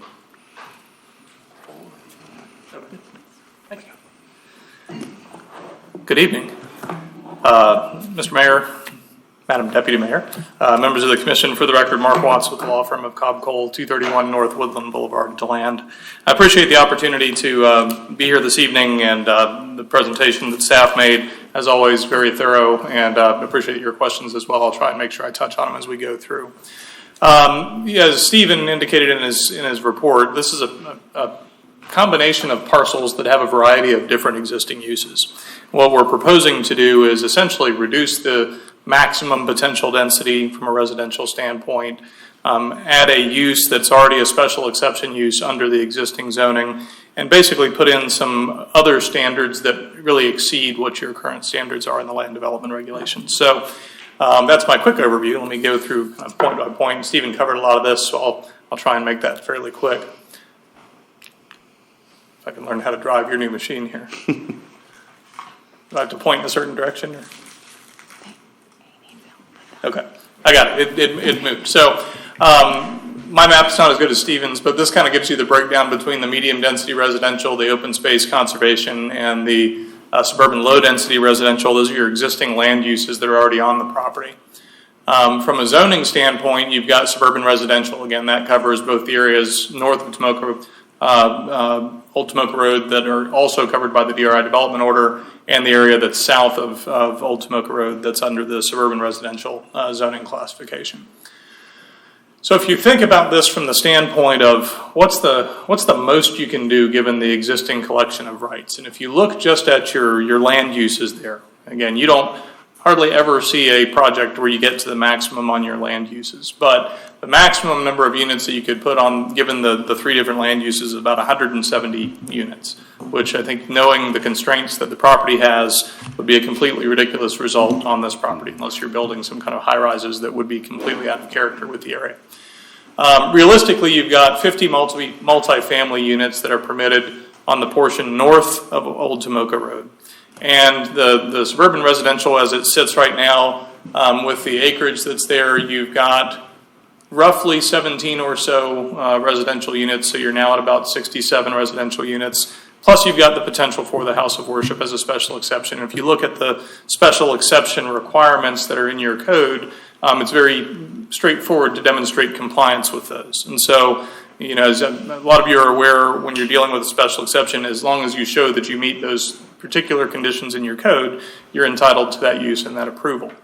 So rather than, you know, looking at 170, which again is a completely ridiculous number for this particular property given its characteristics, or looking at that 67 or so that you get units with the existing zoning and the portion that's in the Hunters Ridge DRI, we're proposing gated subdivision comprised of 31 lots and the house of worship. Now, you asked about the question about the community facilities. We actually have some that are in partnership with the church by agreement. So there will be a dedicated recorded covenant when the property closes that permits access to that community facility. But there is also a small pocket park within the subdivision itself that backs up to the old Little Tomoka River. Is that the dog park? It is. Okay. It is. So let me get into some of those specifics. So again, this is just kind of the breakdown of the overall parcel. You see, you know, green is the river. That's your open space conservation land use. The gray area is medium density residential, and then you've got your suburban low density residential south of Old Tomoka Road. What we've essentially done is make the development footprint very compact and cluster that density and intensity, while at the same time not going down to smaller lots. If you remember, like the Il Villaggio project that's a little bit further to the east, that's got a lot of patio homes and kind of smaller footprints. This is not being proposed as smaller lots. These lots are a minimum of 80 feet wide. They're consistent with what you see in Hunters Ridge. Home sizes would be 2,500 to 3,000 square feet, you know, kind of as that average.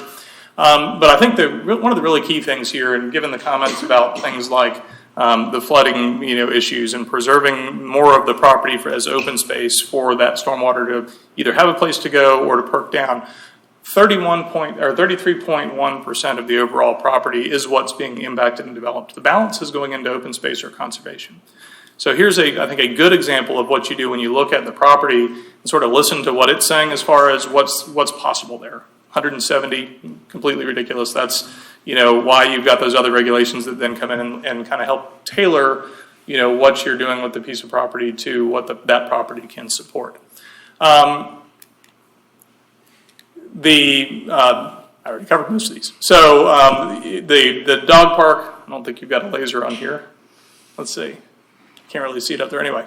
So as you come in off of Granada and you take the right into the gated area for the neighborhood, if you go directly on that north road, there's a pocket park right in there on that kind of northeast intersection of that entry road. Actually, one of the things that came out of the neighborhood meeting, which I thought was a very good comment, we actually had that road going a little bit further north, up closer to the river in the plan that was presented. I think I've got a slide that shows it here in a minute. Several of the residents said, give us a little bit more space. Give the river a little bit more space. Pull that development footprint back to the south. So we did. We actually eliminated a cul-de-sac that was up there. We reconfigured how the lots were arranged up there, worked that park into that area, and I think that was a good result of the information we received in talking with the neighborhood. No school use is planned as part of the House of Worship. At the planning board meeting, I actually talked to Ms. Connors prior to the planning board meeting and committed to her that we would be on the record at the planning board stipulate to adding that condition. Her principal concern was when you have a house of worship, that's one thing. Most of your peak hour trips and everything coming out of a house of worship are at off-peak times for other things. Sunday mornings, the rest of the roads tend to be fairly low volume. Wednesday evenings, when you traditionally have, church services, things of that nature. Here, Ms. Connor's concern was you a lot of times see kind of that creep. You see a church come in, but then you have a daycare, and then you have a preschool or a school that gets established. And so she wanted to make sure that, that we were addressing that. And so we stipulated and added the condition with your staff after planning board to the development order that basically says that use is not permitted unless and until there's a signalized intersection. And so if we wanted to come back and add that use, we would have to come back through this whole process to amend this development order and remove that condition. And so you would have this basically the say on whether or not we were able to do that. Once the signal's installed, then you could add that. Forward. Right. That's right. But one of the other things that you've got here is DOT is the regulating agency here. So we do anticipate we're going to be installing a taper or a turn lane coming in to accommodate the turns into the subdivision, and any other improvements that DOT would require for the exiting movements coming out of the subdivision or the church. And in the event there's any extension of that turn lane for the U-turn movements at the signal or at the intersection where hopefully one day there will be a signal, then we would be responsible for installing those improvements as well. But that's all going to be basically mandated by the DOT permitting process. So with regard to flooding, one of the principal things that we've tried to do is stay out of the floodway. Let me see if that last one showed it. So if you look at kind of the top portion where you can see the course of the river, kind of where the Little Tomoka flow is, it's up on that very northern part. You can see kind of the line that goes along where it kind of defines that channel up against the north boundary. That's also the flowway for the flow coming out of coming through the Little Tomoka River. Our principal goal has been to keep everything back and away from that, preserve that flowway. Now, in addition, speaking to the city and the current St. John's Water Management District standards, the current development standard is the 25-year storm event. That's what you require by code. That's what the district requires.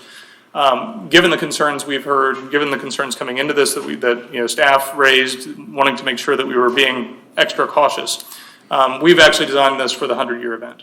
So we've designed to that additional capacity to be retained on site, treated on site before it's discharged into the Little Tomoka, which is where it all currently flows currently. I had a slide that showed it better. The green area is the flowway for the Little Tomoka. So again, this is really this shows you that cul-de-sac that's circled up there. That's the revision that we made after the neighborhood meeting, and essentially what we were able to do with that shift is we added about 75 feet of separation from where the development will occur here and the existing neighborhood to Hunter's Ridge to the north. So it increased our total separation really to almost 400 feet from the back of one of the lots that you see here in the pink area to the nearest home that's in Hunter's Ridge. 325 is about what it was when we were, when we had that cul-de-sac there and that lot that was further to the north. Let me just make sure I've touched on everything I wanted to. Okay. So in essence, what we're seeking is approval of that mixed-use PUD or PD that will add a use that's currently a special exception as a permitted use with the restrictions that have been discussed. Take the existing permitted density, the things that we could go and get a plat approval for now or a site plan approved for now, and reduce that by about half, and do it in a gated subdivision with larger lots and larger homes. So we've got our team, we've got a group from Zebco in here, Zebco's here. If you have any questions with regard to the engineering, Lassiter Transportation's here to respond to any questions with regard to transportation that I can't handle. So with that, we'll pause here and ask for any questions. Thank you. Mr. Mayor? Yeah, just one question, and I apologize. I've been looking through I know you're with the single-family homes. You're looking at, obviously, you just said larger lots. Yes. Yes. What are the size of those lots? Minimum is 80 feet. Okay. We were looking at 80 to 100 feet. We've got some that are larger than 80, but when we were able to kind of shrink things down and get rid of that cul-de-sac, we set 80 as the minimum for the whole development area, just to give us the flexibility when we get into platting. But 80 feet would be the minimum, and just off the top of I can't remember the square footage. I think it was 9,500 or 9,800 square feet for the lot sizes. So. Thank you, Commissioner Riley. Commissioner Sargent. Thank you, Mr. Mayor. How many parking spots is the House of Worship going to have? A lot of that will ultimately be determined by the final design. Again, we're going to have to go through the site. The House of Worship, as Stephen indicated, will go through a separate site plan process that will come back through this process to get approved. Right now, I think the estimate is about 50 total spaces that would be to meet your code. Some of those with the House of Worship can be on grassed areas, overflow parking and things of that nature. It's a fairly small congregation that currently owns it. That doesn't mean it couldn't be a different congregation down the road. It's a House of Worship. It's not specific to any particular, when you approve that use, you're not approving, this Baptist church or that Catholic church. It's just a House of Worship can be there. So, what are the services going to be? Are they having one service on Sundays? Are they having services throughout the week? I'm just curious on how this is going to flow with the traffic, because it's very concerning out there. Yeah, so right now, again, the church sanctuary is about 3,200 square feet as planned. I think about 100 seats is what's anticipated in there.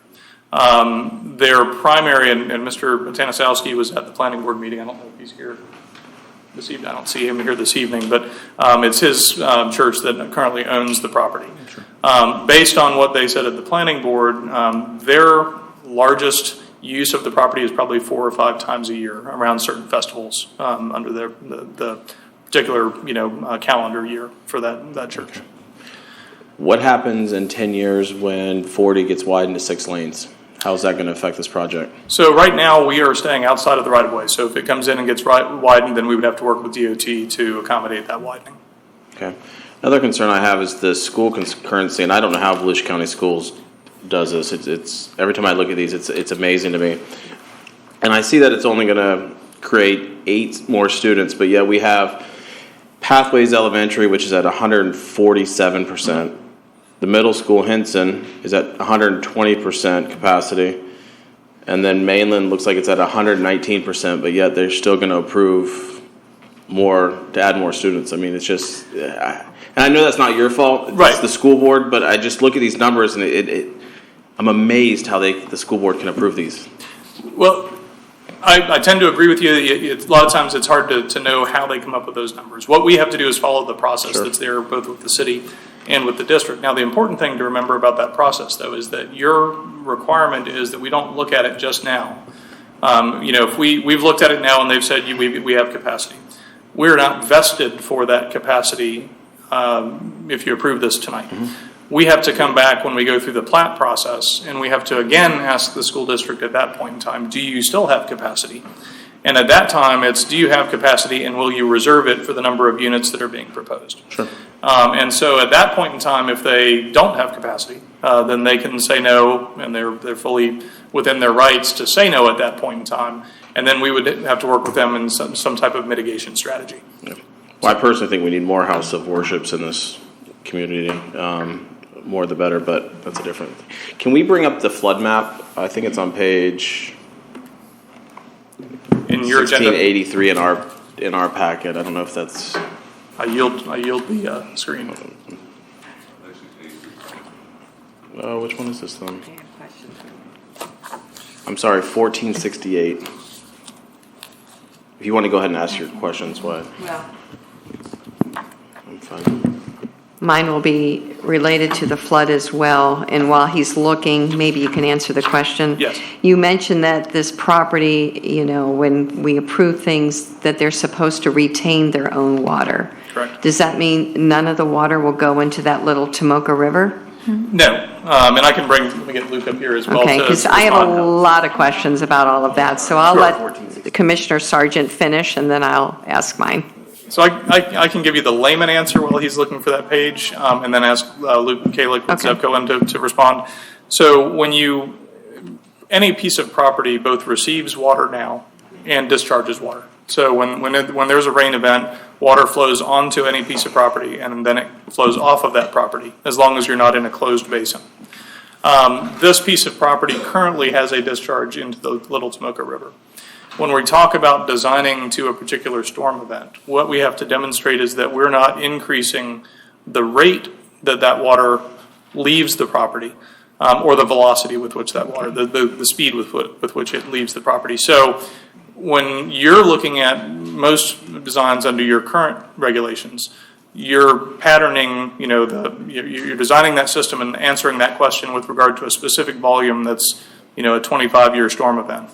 What we've done with regard to this project and what we're proposing to add as a condition to the development order is, instead of meeting that 25-year volume, we're increasing the volume that we would retain on site to model the 100-year storm event. So, Luke. Good evening, Mr. Mayor, Commission members. Luke Kulich with Zevco and Associates, 300 Interchange Boulevard, Ormond Beach, Florida. I'm the project manager with the Zevco and team. And in terms of stormwater, there are two key elements, Mr. Toland, that we work towards. One being the water quality, and then the other one being the quantity. And we will be going through permitting with the St. John's River Water Management District, as well as FDOT for drainage and City of Ormond Beach site planning. So the key thing, just like Mark mentioned, is instead of the 25-year, which is about a 9.5-inch storm event, we will be modeling the site for a 13-plus inches of runoff through the development, and then capturing that volume in our stormwater ponds and making sure that we do not discharge more than what gets discharged currently within the pre-existing conditions. And then also the volume, we have to make sure that the total volumes get maintained. So those are the sort of the key elements that go into our stormwater design. And the other thing to mention also with stormwater is Little Tomoka River being our discharge point. It's an outstanding Florida water. It comes with additional treatment and quantitative measures requirements from the stormwater perspective. With the St. John's River Water Management District, we are also discharging into an impaired water body. It's impaired. Tomoka River is impaired for certain nutrients. So we have to hold a lot more stormwater than your traditional stormwater ponds.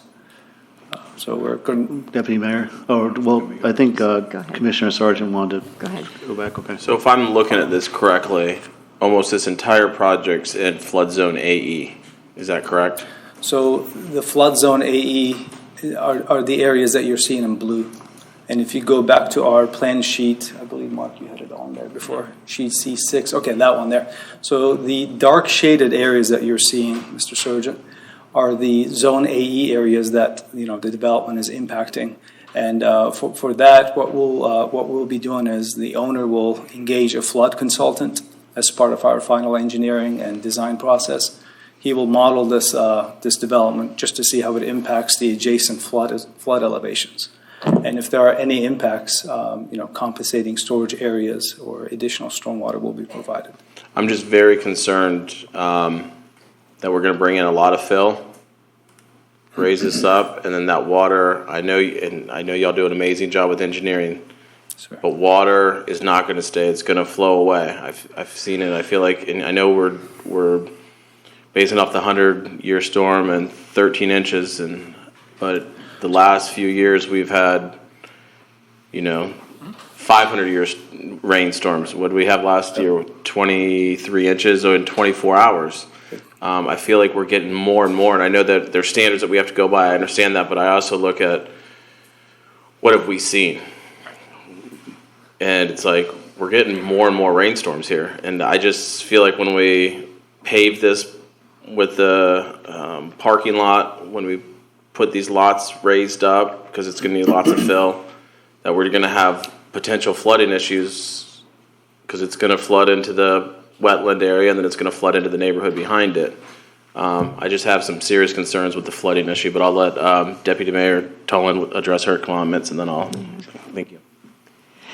And I agree with you, Commissioner Sargent, on some of those issues. So I was going to ask about the floodplain zone as well, and I was looking at your soil samples as well. The soil samples in that area indicate that those are more wetland type land as well. Yes, ma'am. Because we're mainly building within the uplands, as Mark and Mr. Spraker mentioned, we're only impacting 0.33 acres out of the 14, 15 acres of wetlands on the site, which in my opinion is a great number. So the soils are a mixture of, there are some organics, but it's nothing that you see that within a wetland area. So the other question I have, and I talked to a few residents, and I have been told, and I have not personally seen it in writing, but have you gotten approval from St. John's Water Management? I've heard that they have some violations on that Little Tomoka River right now from the Hunter's Ridge development, and that coincides and will be shared with this new development. Are you aware that there's some violations already? We just made our St. John submittal, I want to say last week, and for the purposes of meeting with staff in the field, just making sure that all the wetland lines that we've delineated, that they agree on. We want to get through that early on, but we have not gotten any feedback from St. John's yet. The project is still under review. Okay. Well, and from the standpoint of violations, there's no active water management district permit on this particular project yet. So there wouldn't be any violation here. I'm not aware of any. Right. I mean, certainly there may be some that exist out there.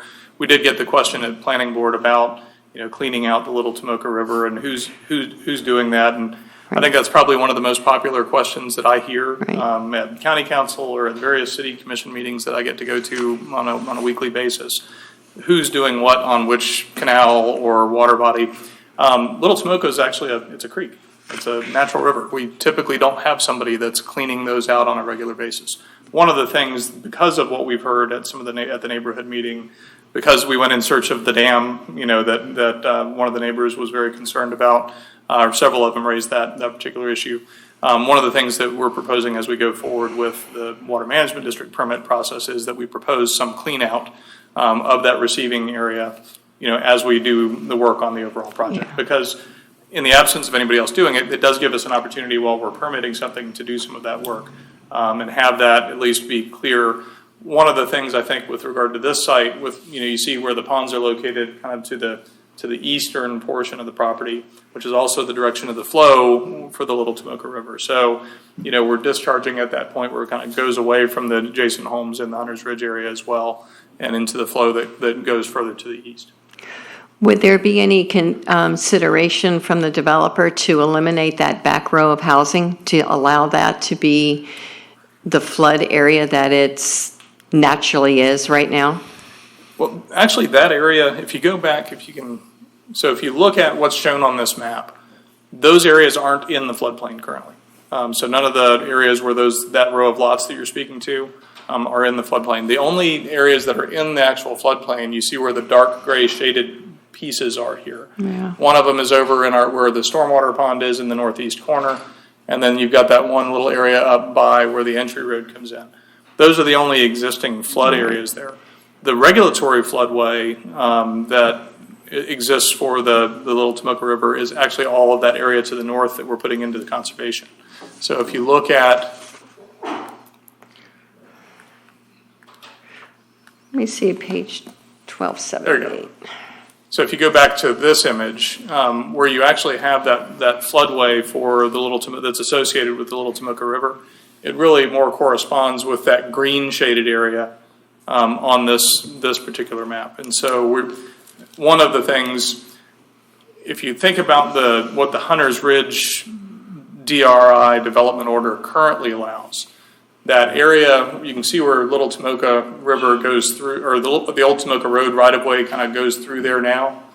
The area between Old Tomoka Road and that green area is where you currently have the entitlements for 50 multifamily units to be constructed.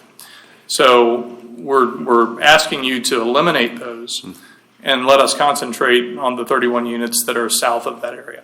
Commissioner Todd, if you look at, it might help, page 1468. That's what I'm looking for right now, 1468. On 1468, you can see where the road runs through it, and just to the north of the road there, that's still upland land there, and then behind it is where the AE flood zone is. Yes, this is the picture here. So I think one of the specific points we've tried to make with regard to the layout and the design is really to concentrate the footprint in that area that's not AE, in the area that you see here without a color on your aerial.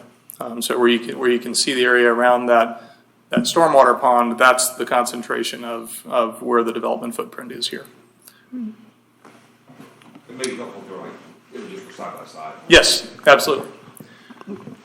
Now, keep in mind, one of the things that your current zoning, so again, we're here before you with current rights in hand.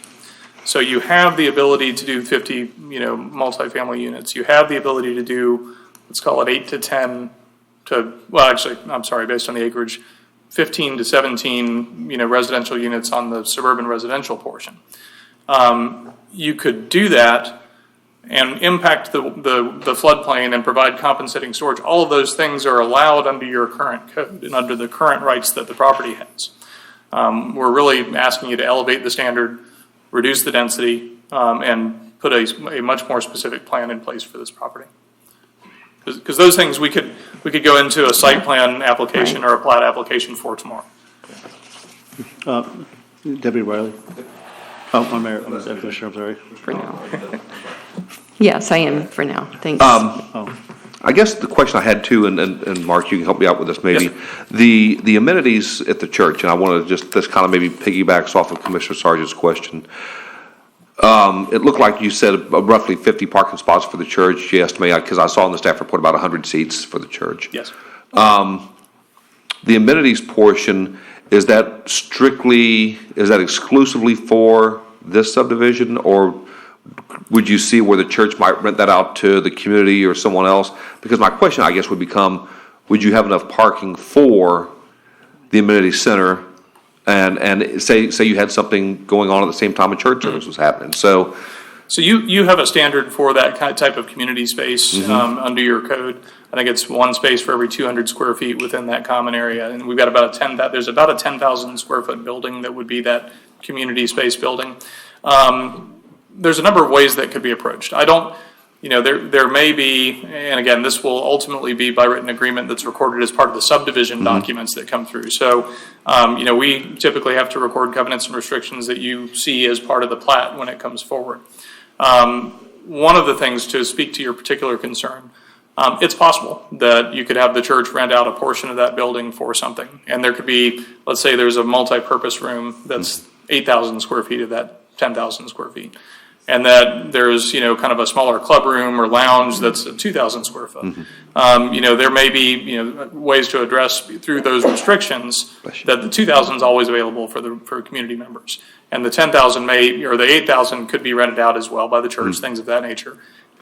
I would hope that the residents would walk over and not use any parking. Right. But I think the key point is our focus is also to make sure to guarantee that the residents have that community amenity as well, where they've got a lounge or something of that nature that they can use in partnership with the church. Because otherwise you have buildings that are sitting empty, and it really makes a lot of sense to duplicate, kind of stack those uses so that you're not building more space, just for the sake of having more space. Sure. I guess what my question was, if they did rent it out to the community and you did have people who drove out there. Yes. And just say it happened to coincide with a church service. Yes. Is there enough parking? I think we're following your code on parking. Okay. So I think that's possible with any house of worship. So, I think that's calculated into the numbers you require for parking. That's why I just didn't know with 50 parking spots for the church. Yep. And then 100 seats in the church, and then 10,000 square foot amenities, if there's enough parking. Mr. Bradley, so we've calculated based on the current land development code, the number of spaces required for the church use for the 100 seats, which is 34. And then for the community center, it's one space per 200 square feet, which is 50 parking spaces. So you've got 30. Currently, what you're seeing out there is 84 total spaces that meets the land development code. That's my question. Thank you. Any other questions? Because I have 3 cards here. Okay, Commissioner Sargent. One more than I'd like to hear from the residents. Can we bring up on our packet, page 1465, please?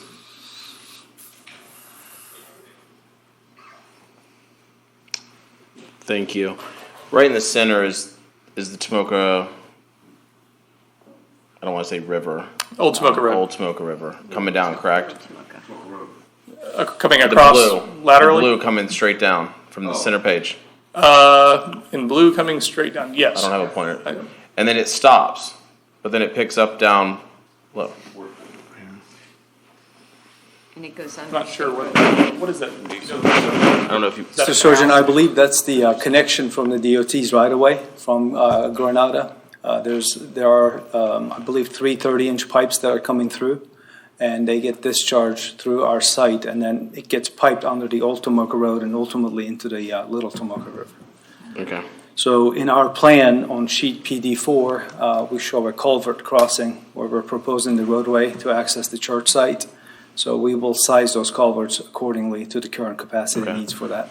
I'm just really concerned about those residents there, but I'll save more comments until after I hear from the residents. Thank you. Just to make sure I'm clear, are you talking about going to the top of the screen? Is that the blue line that you're talking about that kind of curves off to the left? Yes, it goes like that. Well, the way I'm looking Does at that it. flow north or south? No, I think that's the discharge from the community into the low-lying area into the Little Tomoka River. So that's another drainage feature from Hunter's Ridge that comes down to the old Little Which we're not Tomoka touching that. We're not impacting and then that. flows to the east. Okay. So, Thank you.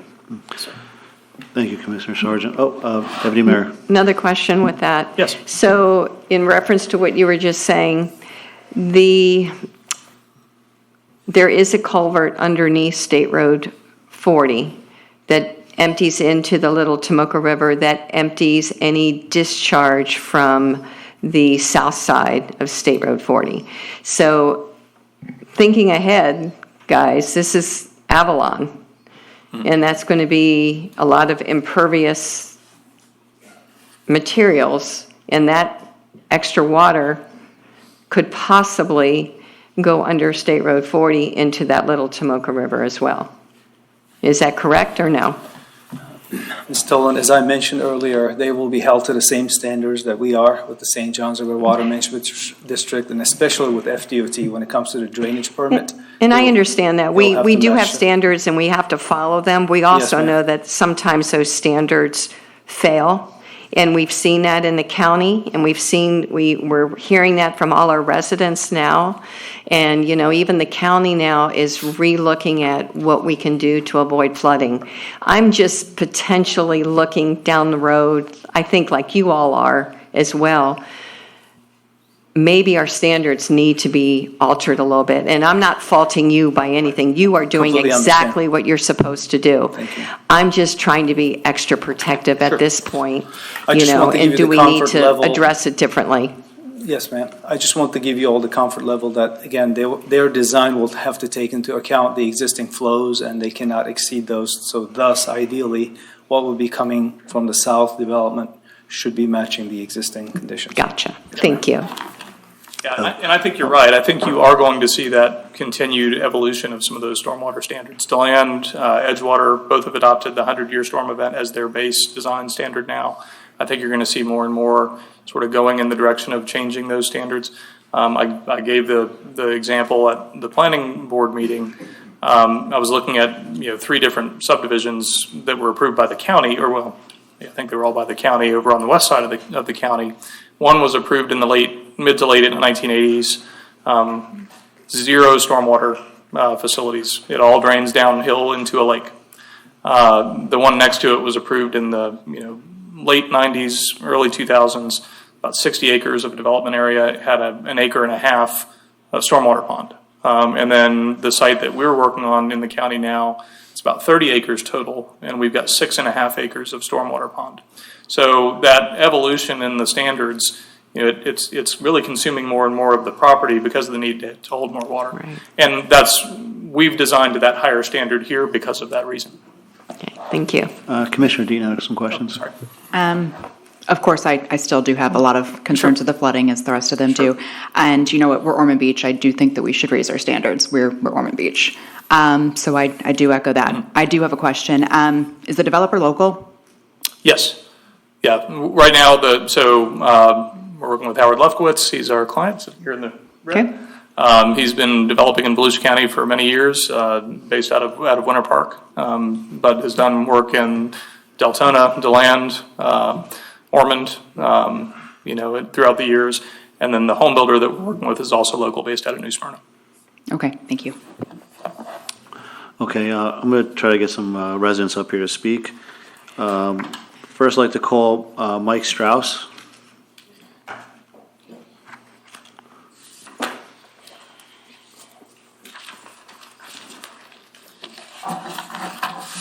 Mr. Mayor, Deputy Mayor, Commissioners, thank you. My name is Mike Strauss. I live at 5 Buckthorn, looking Hunters Ridge. I have lived there for 30 years now. My property, if you're looking at the Zeb Cohen diagram, is directly across the Little Tomoka River where several other residents are. I'd also ask you, under the item F, there is a thing called correspondence received. That consists of 3 pages of information I provided and multiple pictures showing what behind my home and the other residents it looked like on an average day and what it looked like with the most recent flood. My biggest concern, which is not showing in the photo that was just up there a minute ago, you kept asking about the blue line. That has not been disclosed, in my opinion, unless I'm overlooking something. When Hunters Ridge was designed and going forward as it was built to the north, there is, I'm going to call it a ditch. It was pulled with a drag line. The residual was piled up on a bank and it runs a straight line. That's what you're seeing in the blue is a ditch. That runoff is not disclosed in this diagram, and the volume of all the water that's going to be brought into the Little Tomoka and currently is, in addition to that's flowing in the blue line on this diagram from what is being considered the Little Tomoka. Also, this line basically on this diagram that the Cohen Industries provided indicates that it pretty much goes as this nice little straight line. Nothing could be further. I provided multiple documents here to show that this stream makes multiple right and left 90-degree turns. When the volume of the rain comes down, as it's recently done, it does not have the capacity to make the right and left turns and thus floods a mass quantity of wetlands, palmetto scrubs, and then it then goes out right where this proposed development is to the east and to the west or north and south. Thus showing what is occurring in my home as other residents right in my area. There's also a place called Polo Club.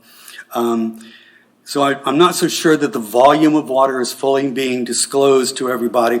And I do have also some photos which I did not previously provide of said ditch. So in case anyone questioned that. And to the question, Ms. Denton, you had asked about has anybody ever cleaned up this behind this area, as well as about the dam. The dam doesn't necessarily have to be located on Hunters Ridge property. This flows underneath the power lines, it goes through some other private lands, and then ultimately goes into breakaway trials. Right now, Hunters Ridge is in violation of multiple St. John's Water District managements. How do I know that? I pulled in my driveway not too long ago, and there's a gentleman in my backyard. He is there, and he discloses to me that he is there to give estimates to Hunters Ridge to clean up all of the waterways in 30 years that have never been cleaned up. Mr. Strauss, could we see those photos for a second? You can. We didn't get a chance to look at them.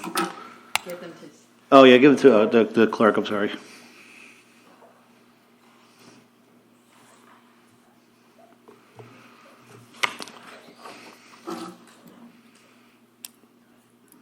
All right, thank you. Thank you.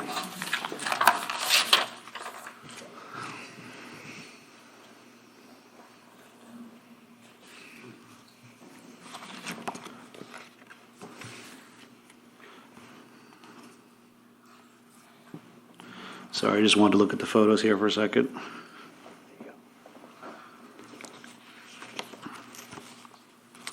At this time, could I call up Art Longadus? I'm sorry, Legatus, yeah. Hello, my name's Art Legaitis. I live at 10 Meadow Ridge View. The photos on record are actually behind my house. The first photo was from 9/29/22 after Ian. The second photo was actually just during the rainy season. And the third photo was after Milton. We put 3 feet at my deck. The situation that you have is when you look at the subject property, my house is located here. That last row of houses, when you have these storms, they're going to need to be raised to be out of the floodplain. And what's going to happen is it's going to create additional flooding because those houses along there, many of them are underwater when we have these events. So as they raise those up, also as a matter of policy, which they did not tell you, is FEMA does not go in and update the flood maps until after houses are built. As a matter of policy, I was the second house built on Little Tomoka River. I was not in a flood zone. It was like 10 years later before they updated their maps to put me in a flood zone, which put me at AE. So to say that they are not in a flood zone, yes, they're not in a flood zone yet, but that water, it's underwater there. Just by looking at my photos, you can see my house is there, and they're proposing right in there. So that is underwater. Additionally, if you look at Hunters Ridge Boulevard, under the original DRI, that land was to be preserved on both sides of Hunters Ridge Boulevard. Additionally, right now at this point, you've heard one point of view. Right now, the association parcels of land are being sold off, but one of the developers is Glenn Fishman, who is actually part of Hunters Ridge, 13 companies, and this project, to clarify the record. Additionally, as the properties get sold off, Hunters Ridge is basically, at this point, sold out, so we're waiting for the association to be turned over to the residents. The residents right now have $1.5 million in the bank. It's all residents' money. I do have Paul Swansky, who's on the board, who will confirm that. And what we're asking is for time so we can hire our own engineers to go ahead and give you a different point of view.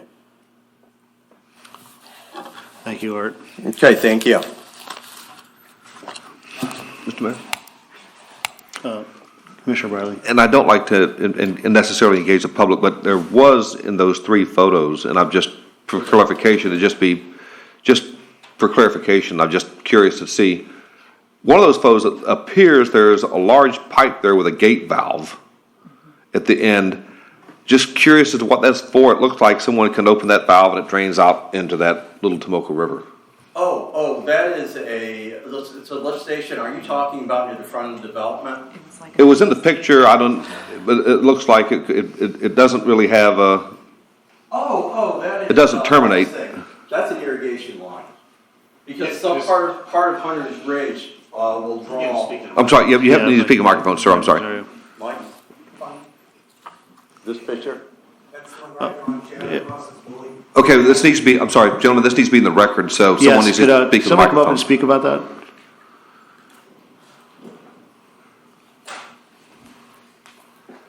I guess is this something that belongs to Hunters Ridge? Yes. Yes. May I approach? Well, just whatever you say, you need to speak to the microphone, sir. This is the pond that flows south into the Little Tomoka.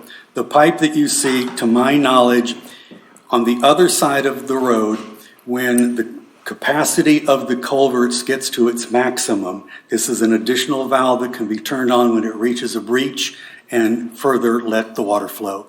Paul, maybe I will answer. The big See, that's on the third link on the power. Yeah. Okay, well. I'm lost too. All right, thank you. Next, I'll call up Ted Rhodes. Art, please. Entitled to approval. We heard that statement tonight. As long as we meet requirements, we're entitled to approval. I went to the planning board last December, and one of the planning board members mentioned that if one has property rights, that there's an implied approval. Just because you own the property, you're entitled to zoning approval. And I've never seen that written in anything about property rights and anything. Land speculators do not have a right to approval. The community has the right to approve whether they get zoning approval. I hope that tonight that we can go beyond requirements. Oh, as long as we meet requirements. No, I hope we go beyond that and go to common sense. We live in that community. We know that that intersection is going to be much more dangerous because we go through there every day. We know it. We live there. We know that these properties are going to flood. Ask the developer if they have mapped out the high water mark for the last 3 hurricanes. Oh, they meet the requirements. I bet they haven't even done that.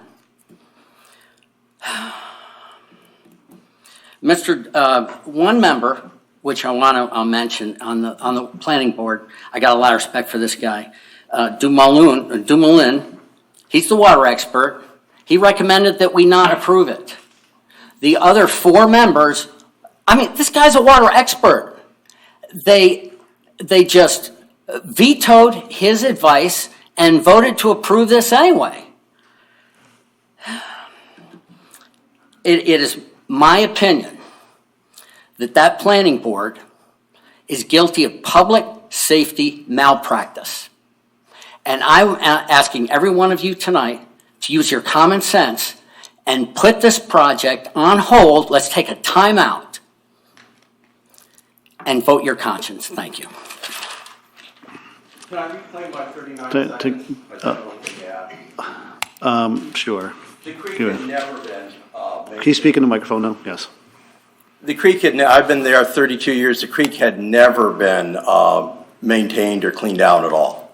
So behind my house, it's like a bowl now. So the flow is not what it was 30 years ago. And I've been there 32 years. Thank you. Thank you. All right. Why don't we? All right. You come on. Okay. Sorry, Mr. Mayor, I generally, in the past, we've had an opportunity to come back up and just speak to the comments that are also made. Okay, that's fine. So if that's okay. Okay.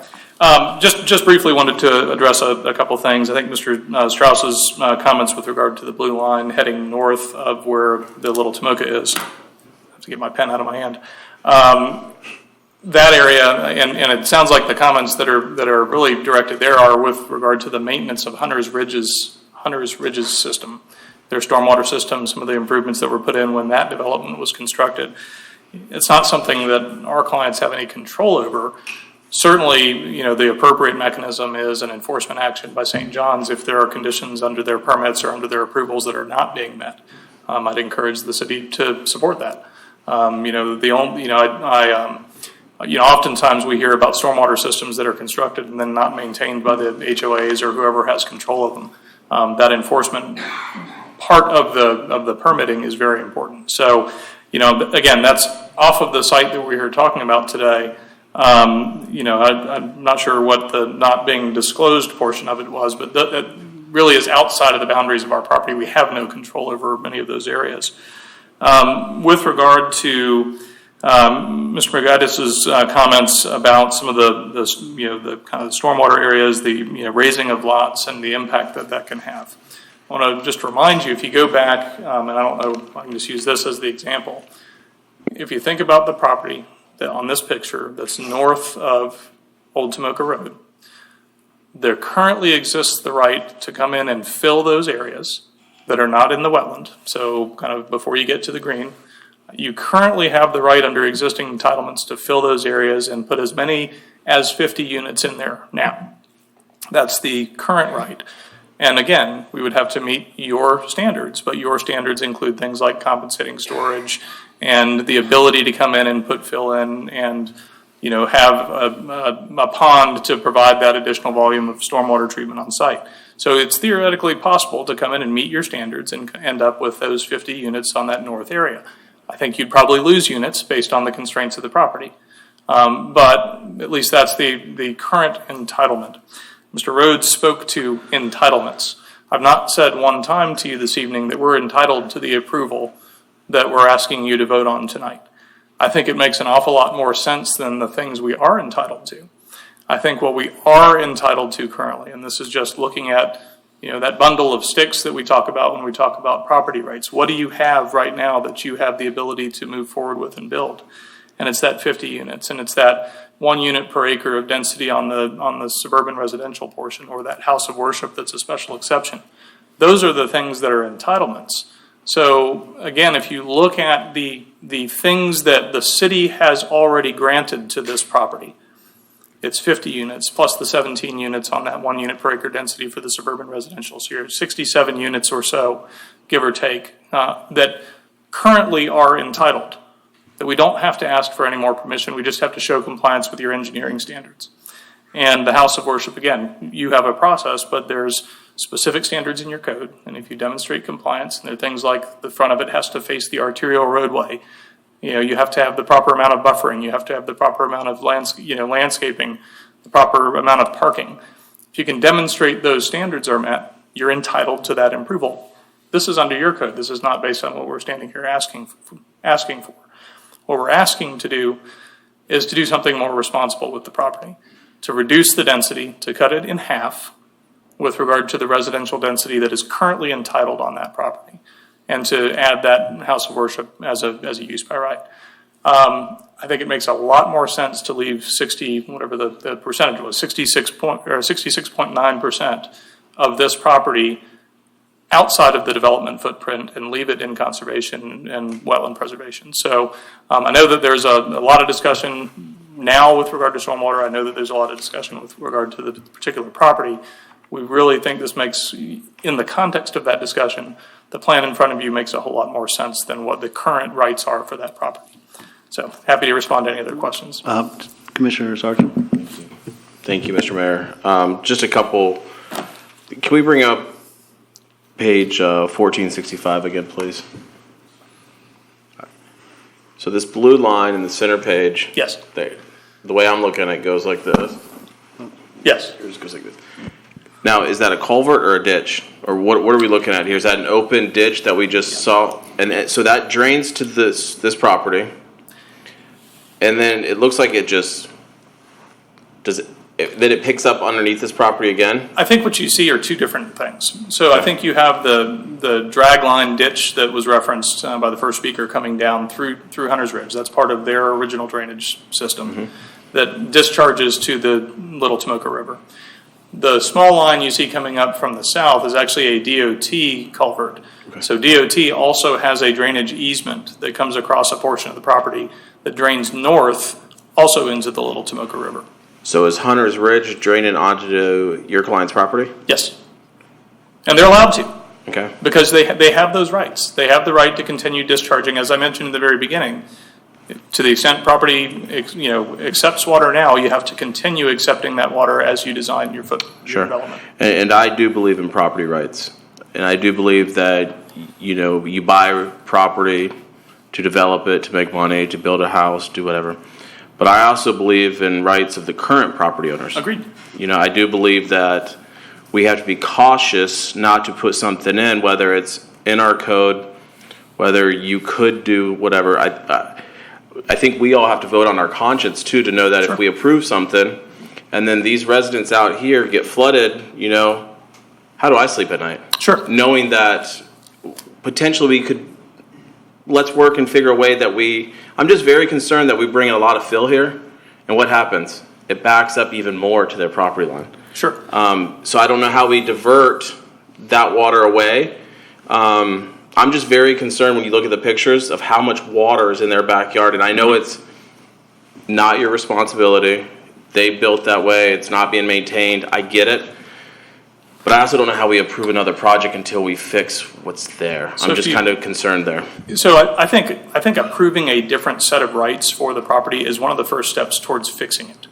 Because if you looking at the picture that you're referencing here, the green area is the water body for the Little Tomoka. The area from, that's not colored in, that's just the aerial vegetated area from that green area to the south where Old Tomoka Road is. That's the area that has the current entitlement to come in, bring fill in, put 50 units in. That's what we're getting rid of. And so, to me, The far greater impact would be to continue to allow a condition to exist where the rights that exist on that property are for the area north of Old Tomoka Road to be able to come in and fill, which they can do under your code currently, designed to a 25-year storm event, which they can do under your code currently, and build 50 units that are probably 200 feet closer to the residents in Hunter's Ridge than where we're proposing to limit the footprint of the development. Does that make sense? It does, and the 200 is an appreciate estimate. it. I'm just still very concerned of how to vote for a project when we're not mitigating the rights of the current property owners there. I'm just a little concerned, and I know it's not your responsibility, and I get that, but sitting here having to vote on a project that could, and I go back to, I have a neighbor who's lived in his house since 1984. Yep. You know, the house next to him, someone bought and they tore it down. They brought in 26 loads of fill. Mm-hmm. Guess what? Now my neighbor floods. They put up a concrete wall. It's great. They built a code. Right. But guess what? Now the neighbor's flooding. He's lived there since 1984. Sure. So I have a problem with, and I get it. Y'all are doing to code. Y'all are doing a better project, but I'm still struggling that these residents could have water in their house. So I'm just, and I understand y'all are doing what y'all can do. But let me try and characterize this a little bit differently. The first step, so what you're able to do on a voluntary basis versus what you're able to do on an involuntary basis, right? So with the current entitlements, we can come in and build the number of units that we have current rights to, and we demonstrate compliance with your code. Then you have to approve it through that staff process. We're essentially here volunteering to relinquish half of that intensity and half of that density, and to far surpass what your code requirements are with regard to leaving the property in its natural condition. Sure. So when you ask about how do you address, the how do you fix that current problem, respecting the property rights that are there now while respecting the property rights of the current residents as well, to not increase impacts on them. I think when you've got an instance where you have, we've got two property owners right now that are under contract with our client, Glenn Fishman and then the church. Sure. They each have their individual rights. We've got them signed on to an agreement that will cut those rights in half and increase the open space on the property to 67%. Sure. Round numbers. In exchange for clustering the development on the southern portion of the property that is the high portion of the property. To me, I think one of the best things you could do is work with a volunteer property owner. I think some of the comments that were made, if you go to Troy Kent's comments at the meeting last week, one of the things that he said was work with willing sellers on properties that have been damaged over and over again to acquire those properties so that you don't have recurring flooding issues. Sure. We're not a seller who's sitting here with a house that's been flooded repeatedly, but we're a property owner here, or a couple of property owners here that have current rights that are asking you to restrict those rights and impose higher standards on this property moving forward. Sure. So, to me, that's a step in that right direction. No, I appreciate what y'all are doing, but I'm just still questioning. Sure. So I'm just going to refer to it as a ditch, if you will, coming down. Is there any way we could divert that to drain somewhere else and to open it up maybe? Is there any other options? The ultimate or the discharge point for Hunters Ridge Boulevard in that region is the Little Tomoka River. And I just want to point out that there is no proposed improvements within the north side of the Little Tomoka River, within our property, or even on the south side of it within the wetland areas. We're preserving that entire area. So we're not hindering that drainage. I just want to make that clear. Sure. But that doesn't mean, so let me toss out a suggestion, because I think it's one of the things that I see you struggling with. You can speak in the microphone. Sorry. One of the things that, and I think this is something, not just Ormond, but I think a lot of different places are struggling with, how do we maintain certain areas? How do we try and improve some of those existing conditions that exist? Right now, you don't have, as a community or as a city, the rights to come in and do maintenance work on what is private property. You've got a water body going through this property from east to west. You've got some, drainage improvements to the north that discharge into it. But the city doesn't necessarily have the legal right to come in and do maintenance work, or work with the homeowners associations that exist to do maintenance work, or add other improvements to their system.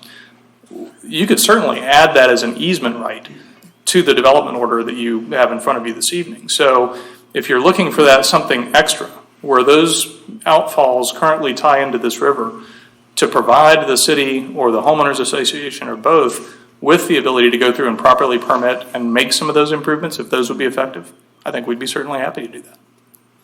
Mr. Mayor. Commissioner Thank Sargent, you. are you done? Thank you.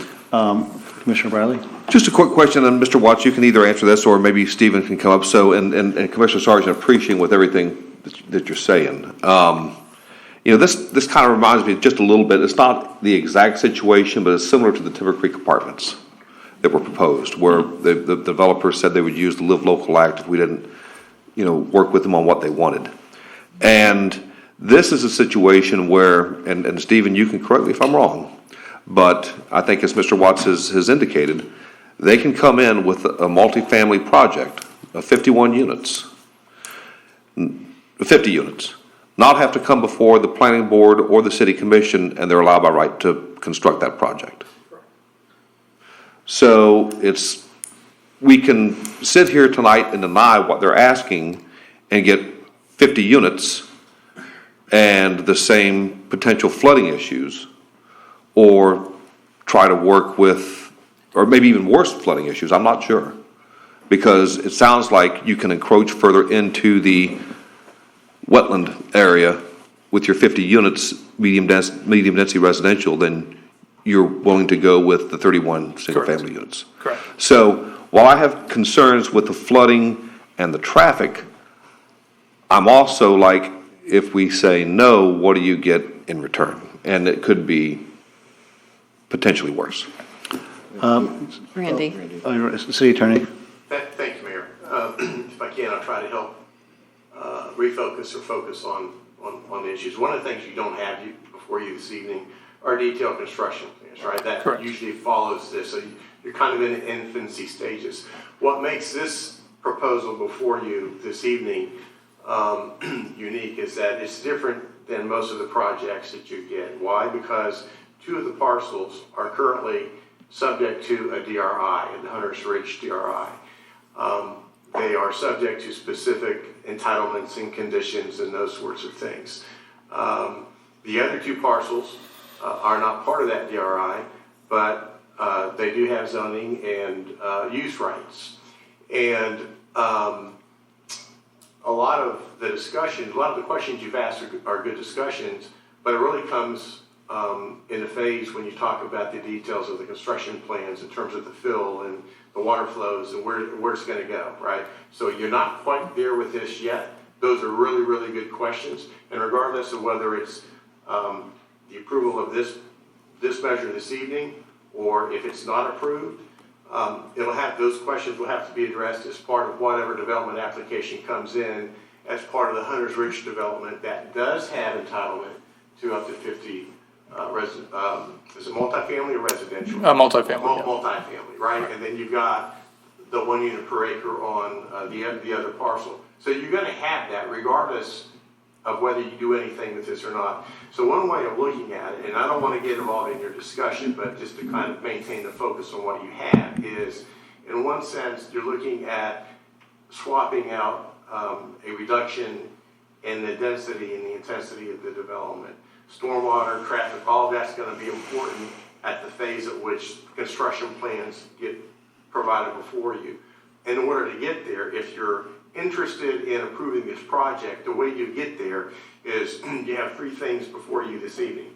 An amendment to the Hunters Ridge DRI to remove those two parcels that are subject to the 50 multi-unit entitlements. Take those out, combine them through the zoning map amendment and the PRD development, which will provide the other entitlements and restrictions that can be included as conditions of that PRD development order. And the planning director can speak more to that, but that's kind of the essence of what you have this evening. And then when you get into the really meat of the project, that's where those other questions tend to get ferreted out. And Stephen, I don't know if you want to address any of that or not. Stephen Spraker, Planning Director. So that was the point of the 3 steps of the process. Right now, you're at a zoning document. You don't have the detailed construction drawings. It will come back before you. One of the things we did with a couple other subdivisions, is we required them to have a neighborhood meeting at the preliminary plat. That's not a code requirement, but if you're interested in presenting the construction drawings to the neighborhood, that's a great way to have that discussion at a neighborhood meeting, then again at planning board, and then at city commission. But I think the city attorney summarized perfectly where you at. You're at the very first zoning document. Then comes the preliminary plat, and then comes the final plat. Deputy Mayor. So I just need some clarification. If we do not approve the DRI into this project, then they have their own, that DRI has its own ability to build out without coming to us. 50 multifamily units, and if you listen to the applicant attorneys, they have the right to do a 25-year storm versus what they're offering in a 100-year storm. So I think from what I heard, they're reducing the number of units and they're increasing the stormwater requirement at a zoning level. And with this project, if we didn't approve, would this project be able to move forward? Who knows? I mean, it's been since 1991 and no one's moved forward, right? So I don't have a crystal ball, but they do have those entitlement rights. And do we ever, I'm trying to remember when I was on planning, I felt like we had a more detailed St. John's water management. They usually, I thought I remembered they approved a project or they had recommendations. I think we're doing it backwards. Well, I mean, we've got these three things, and let's say we approve it, and we have a few neighborhood meetings and all of that, but it's approved, and now we have water issues. And then St. John's Water Management comes back and says, well, let's clean the ditch. And the question I was going to have for Mr. Watts is, the gentleman that's proposing this project, he was involved, I think, in the Hunter's Ridge project as well, and probably knows that river has not been maintained. So it's like, it hasn't been maintained for 30 years. How do we know in good faith that it's going to be maintained for the new project as well? Yeah, and I know I sound like a real bad person up here, but I've got to ask these questions. Given the context of what we've experienced as a community over the past several years, I think all of your questions are completely reasonable. Mr. Fishman, I think, is the gentleman you're referring to. Yes, sir. He's listed as an applicant because he's the trustee for the seller. So if this moves forward and is approved, he is no longer associated with the property because it's purchased by Mr. Lefkowitz behind me here, who would move forward with the actual development. So Mr. Fishman is listed in here simply because he's the current owner of that north piece north of Old Tomoka Road as trustee for, I don't remember the name of the full trust, but he's under contract to sell that property. And so if this moves forward with an approval of the proposed development that's in front of you now, he would sell his interest, would no longer be involved with it. Whatever his issues with the Water Management District or that the association has with the district to the north are really separate and apart from this particular property as far as I'm concerned at this point. Okay. Commissioner Deaton? So if this wasn't approved, would he still be proceeding with the purchase? I don't know. It may go forward. It could just end up with the two owners that you have now between the church and the trust that owns the northern portions. And the threat of 51 homes. That's just what the existing entitlements are. Right. Thank you. Commissioner Sargent. Thank you, Mr. Mayor. And Commissioner Briley, I appreciate your comments. With the Timber Creek Apartments, I voted my conscience because I didn't think it was right for that area. And right now I'm just having a tough time knowing that we have residents that are flooding there and we're willing to put more fill in and flood them more. I appreciate that it's lower density. I appreciate that we're going lower. But I have to sleep at night. Sure. I can't sleep at night knowing that they have water coming in their house after we get 23 inches. We're approving it to 13 inches of rain. I get it, and I appreciate city attorney as well and all the comments, but I'm having a hard time knowing that we're not doing anything with this piece of water that's just backing up in their property, and all it's going to do is get worse. But again, nobody standing before you asking the questions this evening has the rights to do anything north of the property boundary. Sure. So, as Stephen and the city attorney both mentioned, the way your process works, and I can appreciate that sometimes it feels like you're deciding one question or the answer to one question before you know all the details. But let me see if it helps to characterize it this way. The point at which we're at now is we're asking the question, what should we plan and design for? And then, as the city attorney and the planning director stated, you then have a follow-on process that gets into the details of that design. Right now your zoning says we're going to design for 1 unit per acre on the SR portion of the property and 50 units of density on the DRI portions of the property. That's what your current rights are. And, all the other rights that are, under the land development regulations with regard to how it develops. Tonight we're asking the question, should it stay that? Should it stay that number of units, or should it go to what we're proposing? And then we get into the detail. We'd be, Mr. Spraker referenced the couple other projects where we've done additional neighborhood meetings. We'd be happy to stipulate to those types of things as conditions of the development order. But the base question is, what are we going to plan for moving forward here? And then work with you and your staff moving forward, because the process comes back through you. How do we plan it? What's the technical detail look like? Sure. Thank you. Deputy Mayor? Yeah, I'm sorry. So I don't mind sharing with you my thoughts that I kind of put together earlier. And maybe that will help us make some decisions on how we want to move forward. So I kind of broke it down. As far as traffic, although the additional housing and a church contributed to additional traffic, I think it's pretty solid indication that right now a light is not warranted. And I appreciate the information here with the crashes and all, but I can sign off with the traffic at this point. As far as the church, I've heard a lot of discussion, and residents have reached out whether there's a need for a church at this location. I don't believe that's my scope to determine whether we need a church or not. I also don't believe that I should judge on how a church may practice or their beliefs. I've had residents complain about their potential beliefs and practices. We all have our own set of beliefs and practices, and we live in the United States where we can profess to have freedom of religion. So the church for me is not a problem either. Density, I appreciate the fact that it did go down to 31 units, although from the allotted 70 or something. And again, like with Timber Creek, we were threatened with that higher number. And I really like you, Mr. Watts, but I really hate it when you tell us what that stupid maximum is. It really turns me off. So in future, if you would not say that and just be real and just say what really you could put on there and not that number, I would appreciate that very much. And just as a note, because I'm an environmentalist now, there are 5 gopher burrows that have been identified on that property, and that's just for food for thought. Now the flooding. I visited the area, I've walked on the area, the Hunter's Ridge property. I visualized mucky area around the stream. I saw a stream full of debris and not kept, and we've talked about those violations. I think that's an easy fix.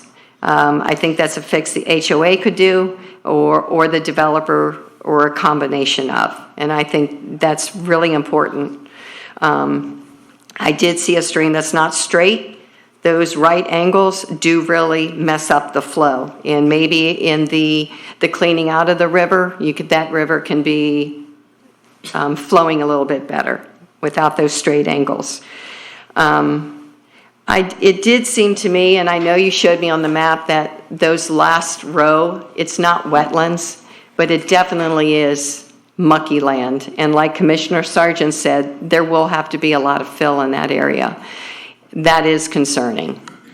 That culvert under State Road 40, draining from the south side, and there may be an apparent non-disclosed drainage ditch. I don't know about that. These are things you hear that all will take water onto that property and fill the Little Tomoka River and back up onto all the houses that are already in Hunter's Ridge.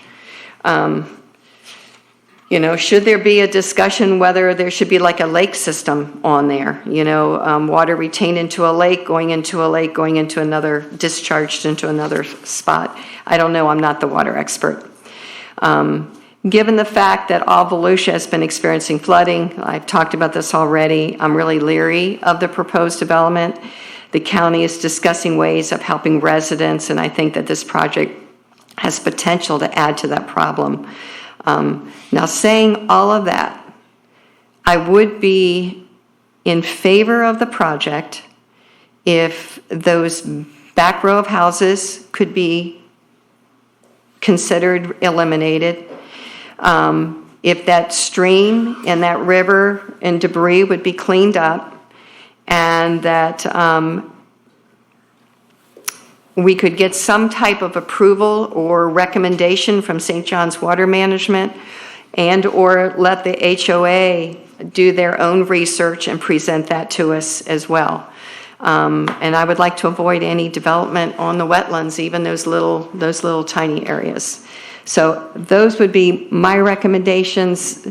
And I'm throwing it out there for discussion for you guys, at least a spot to make some discussion, so we can get this moving. Mr.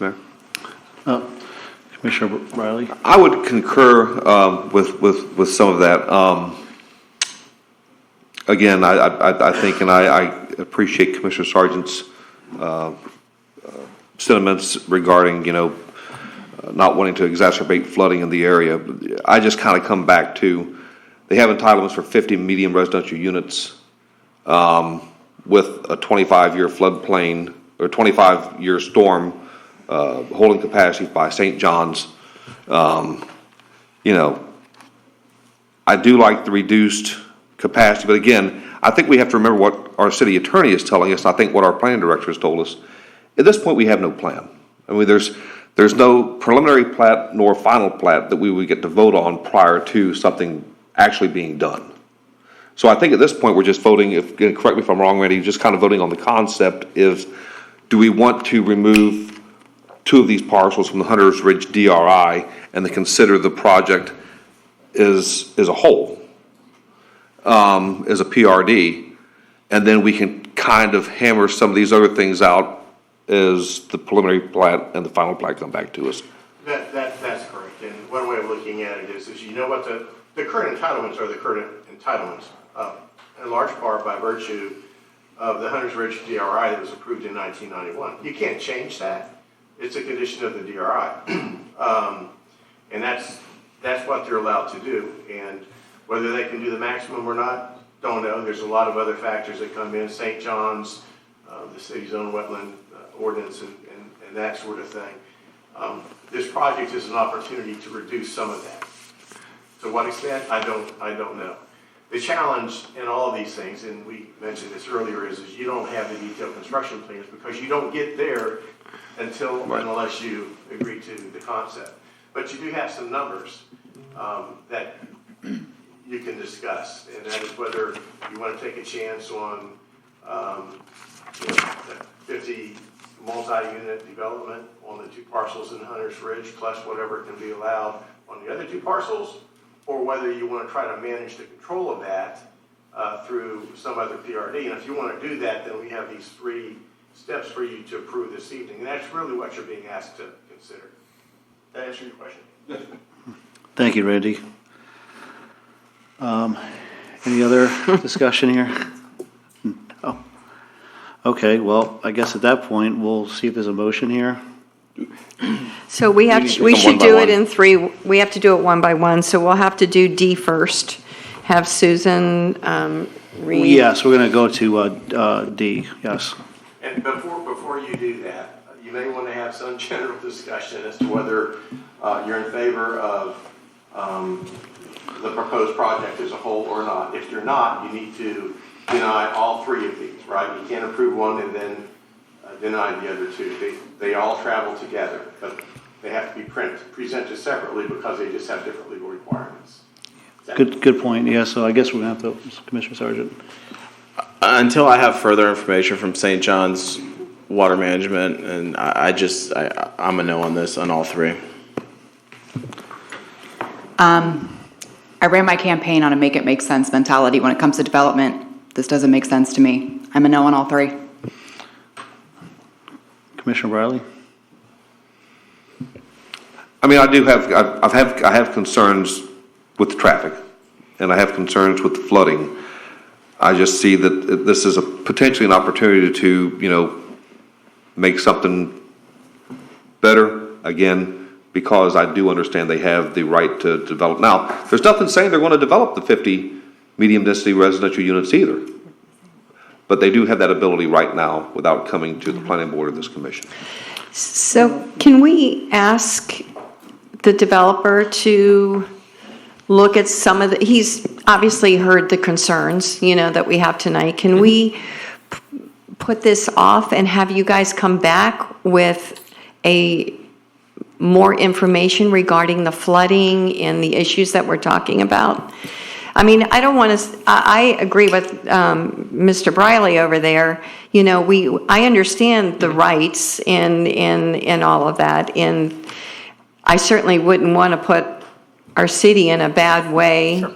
Legally that we're saying no when you have entitlements. Right.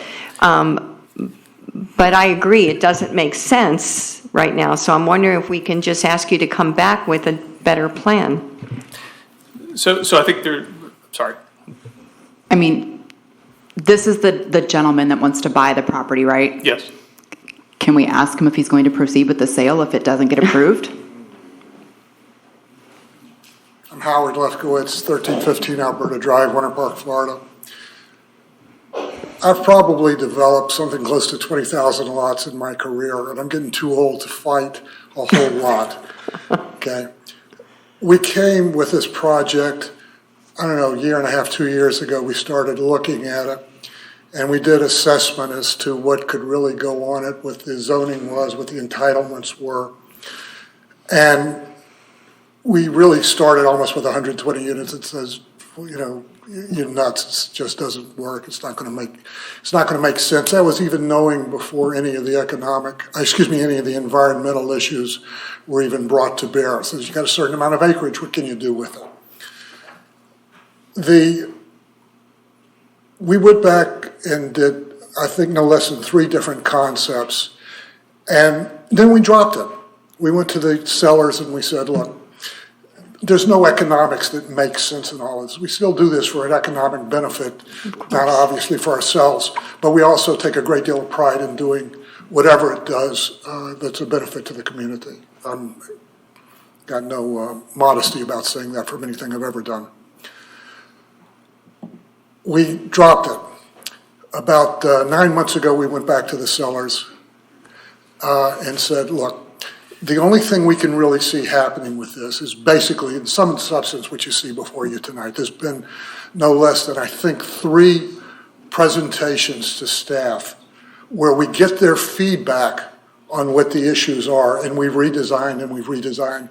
And the latest redesign, which I think was after either the 3rd or maybe the 4th time through, was to remove that cul-de-sac head at the top of the community.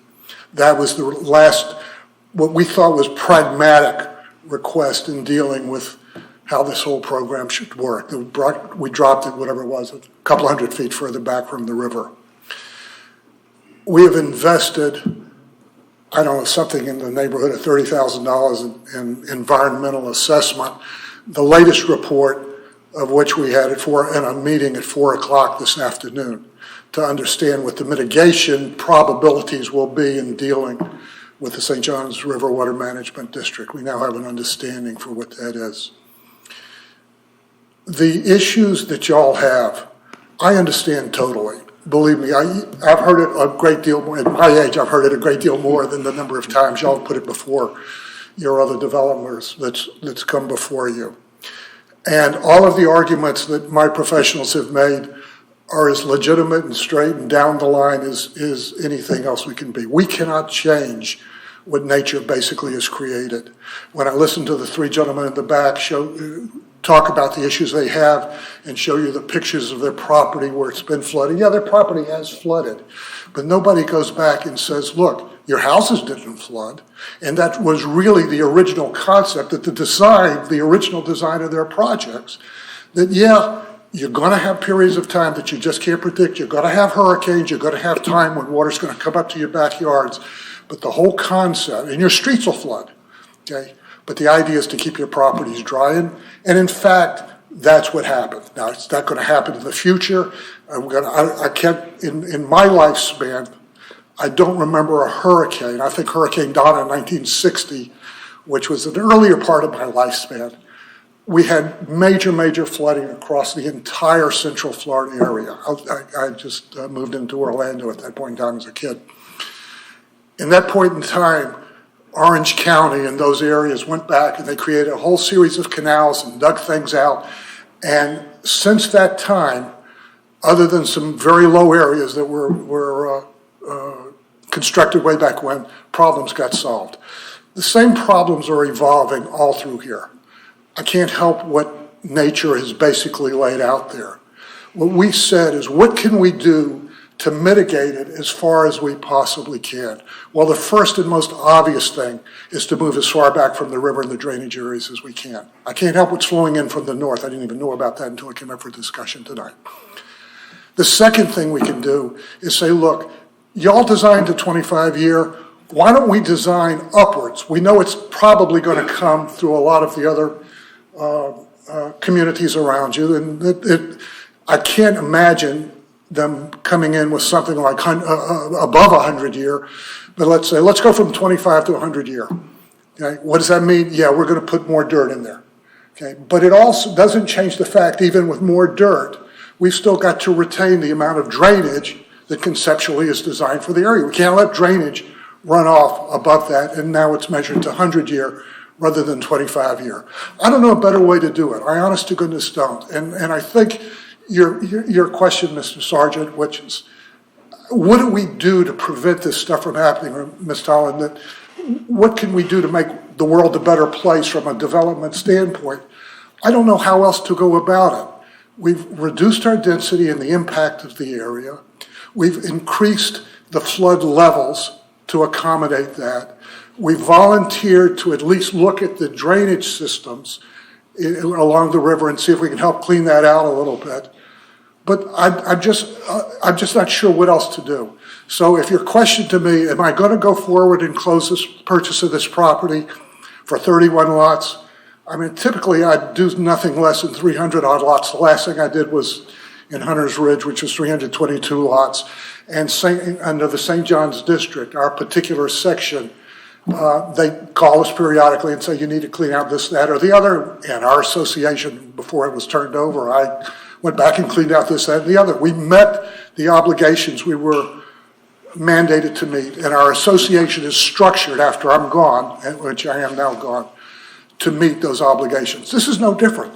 There's going to be obligations put onto this property by the Water Management District through the Homeowners Association, which we will create, to have a mechanism for looking after the permitted obligations. That's what we do. We've done it, I hate to tell you, for 40 some odd years. Actually, it's closer to 50 years. And there are not many of them that I can't look back and say we didn't do it the right way. That's all I can tell you. If y'all don't want to approve this thing for what we put on the table, the probability is I'm just going to drop it. I'll walk away from, I won't tell you how much, but a significant amount of money that we've already put into trying to get to the point that we've gotten to. If you want to approve it, we'll go ahead and continue with the process of working as much as we can with the district, with our environmentalists, and with y'all and your staff to try to make this thing work the way you want it to work. I wouldn't close it if I didn't have confidence that if you approve it tonight and we move forward to the next steps of it, that we couldn't accommodate your concerns in the next steps. But there's only so much from a practical standpoint that we can do, we can commit to. We'll do the best we can. That's all I can tell you. Thank you. Commissioner Deaton, you have a question? Okay. All right, so right now we're, discussing right now is either all or some on the ordinances here. And right now, Commissioner Sargent has indicated no for 3 on all 3, and Commissioner Deaton. I'm Deputy just Mayor, do you wondering if we can just put a hold on it and put it until we talk to St. John's Water Management or the HOA. Randy, what can we do here? So, I mean, I want to do it the right way. right, I understand And that. I wanna- I think everybody is sharing your same concerns based on what I'm hearing. To some extent, you have a bag full of apples and oranges, and you're trying to put them together to make the best project that you can. You have 2 options. You do nothing, in which case the property stay in the current state, and the 2 parcels that are in Hunter's Ridge will stay there.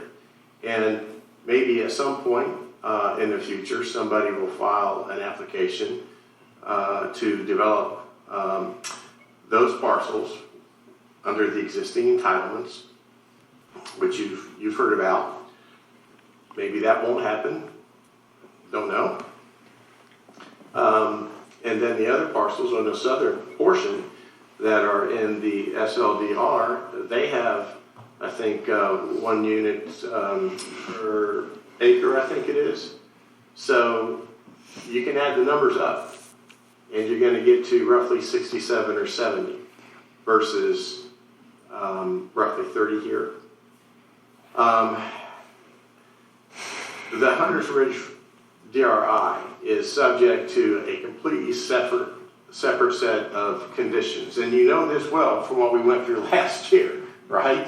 So if through the development of Hunters Ridge in the northern portion, they're not meeting some of the flooding requirements, wetland requirements, St. John's will make them. They'll take the enforcement action to make sure that they clean that up. That's not really anything we have any control over.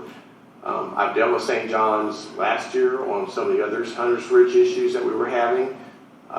They take their jobs very seriously. I do know that, but they operate separately from the city. I'm just not sure what it is from St. John's you might want to get that could help you reach a decision point on what's before you this evening. Gotcha. Ultimately, it's your decision to make. It either stays where it's at in their current locations with the current entitlement, so to speak, or you approve something that you might be able to manage and control a little bit more. And that's ultimately your decision to make. And that's really the best advice I can give you. I'm sorry. Thanks, Randy. You're no help. Well, I mean, everyone, I gotta agree that there's so many concerns and so many layers, and I can understand I've lived through it. I mean, I've lived in communities where, we built and property owners and all this other stuff, and then homes that didn't flooded, and so I can really appreciate all that. It's definitely a tough thing, but like the city attorney said that, there's other issues that can go with this later on with the property rights for the one property, and then, what can he do with the other properties later? Well, I guess a question, if I may, just for Stephen real quick. So let's just say, let's take the Hunters Ridge DRI parcels out. And let's just say nothing were changed tonight. The 2 parcels to the south that are zoned SLDR, someone could come in just like they could with the Hunters Ridge properties. Correct. And come in and do 1 unit per acre through a staff approval and not necessarily have to come before the planning board and commission. Correct. The church could come in as a special exception for all or a portion of those 2 parcels, right? So that's one option, right? So that's a special exception, and that's suburban residential. Someone could take the land and do 1 unit per acre. It would be more of a technical review, still comes to you as a preliminary and final plat. Right. But you're just reviewing whether or not they meet the minimum. Correct. Or they can do a planned residential development for the land south of Ultimoka and be back before a neighborhood meeting, planning board and city commission. Right. Those are the options I would say. And I guess the reason I asked that question is I just kind of like having the idea of having more control over what happens out there than not. Can we put the map up there that has the numbers where this is where the church was, this is where the DRI land, I don't remember which. No, it was like in the very beginning of Stephen's presentation. Right there. Yeah. So what is the DRI? What numbers? Let's see. 1 and 2. 1 and 2. Okay. How many acres is that? 30.46. 30.46. Sean, does the city need any water retention areas out there? I think that for the same reasons that they are developing this, we wouldn't be able to develop No, I'm not saying develop, but I'm just saying keep it as. It's wetland property. That's what I'm saying. And it's I think you got the floodway there as well, which is usually, and I believe by our code, off limits to any development as well. So I'm not talking development. I'm talking keeping it, retaining as natural for water retention. I don't believe they would give us providing any benefit for water retention above and beyond what it's already doing and what it would be doing in the plan that's presented. And my take on it is those two parcels would be where the least amount of the development would actually be. You just got pretty much the one row of houses. The bulk of the development would be on the southern two parcels. Is that correct, Stephen? Yeah. It's like one row of houses. Just one I think. row, yeah. Randy, you want to say something? Yes, sir. Thank you, Mr. Mayor. I was having a little difficulty following the. My thoughts. Yeah, Me too. The thing you need to keep in mind is parcels 1 or 2 up on the map there. Those are subject to development conditions under the DRI. All right, so that's where they're at. That's where they're at today, unless until they change. So, if those properties stay in the DRI, they can be developed in accordance with the DRI, subject to whatever conditions might apply at the time. And then that would come back before you. Okay. Right. So, I just wanted to remind you, because I wasn't sure where you're going with the wetland retention stuff. So. I was just hoping that maybe we wouldn't approve the DRI and we could just leave it. Maybe the city would want to purchase it and leave it. Well, it is currently in the DRI. Okay, so maybe the city would be interested in purchasing that portion, and then they can develop the frontage part of the church and some. I'm just trying to be thinking on my feet, creative up here. Whatever other options we had. I understand, but my purpose is to make sure that you stay within the guardrails, and the guardrails is that you've got legal requirements. Okay. As it relates to amending a DRI, doing a zoning map amendment, and approving a PRD development order, right? Gotcha. So you get too far beyond that, I've got to bring you back in and kind of refocus you. And I expect that, so thank you. Yeah, I'm good with that. Commissioner Deaton? Can we table this? Well, I would think we do a date certain of reason. So I guess my question is, what would be the purpose of tabling it? Well, as Commissioner Tollins said, let's hear from St. John's management, water management. But like what Randy said, what information are we trying to get from them, except for go ahead. I'm sorry. I think one of the difficulties you have, I think that you were heading in the direction of what I was going to ask, which is what are we looking for from St. John's? Because the next step in the process is to get into the process with St. John's and develop that additional information. But I have very few clients that will spend the money to do that on the hope that they may have a project versus knowing that they have a set of things that are approved that we're now planning for. I said a few minutes ago, the point we are in the process is what are we going to plan for, and then how do we technically plan for it and design it. So I don't think tabling it really achieves anything, because then we just get to do another night just like this, talking about the same project without any additional information. Because we can't justify the cost of going into full design with St. John's without knowing that you have something to design for. So that's the problem we have. Okay, so if we're not tabling, I'm still a no. Can I ask another question? Would your client would he be willing to eliminate that back row? Yeah, I think because you're only talking about 31 units is. Gotcha. Yeah, it Okay. doesn't make sense. Okay, so we're back to, well, I think it sounds like here that's one of those, either all or nothing, for the three items, right? Is that right, Randy, pretty much? Yes, sir. Okay. So, we could either, can we vote on all three of them, or do we have to go through each ordinance? Do we didn't read all the other ordinances yet? Correct, yes, sir. Okay. Okay, so we're on D. We've been on D for a while here. At this point, we've talked to everybody, we've had discussions, we had speakers. We just don't have any motions at this point, but we need a motion for an approval, and then any other discussion, and we kind of, move on from there to the next one on 8D. Move approval.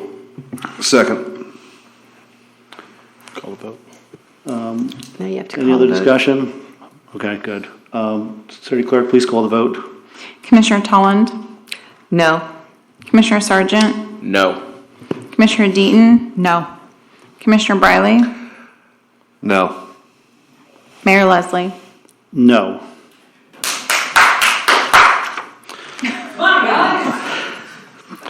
All right, we're going to move on to E. City Clerk, can you please read the title?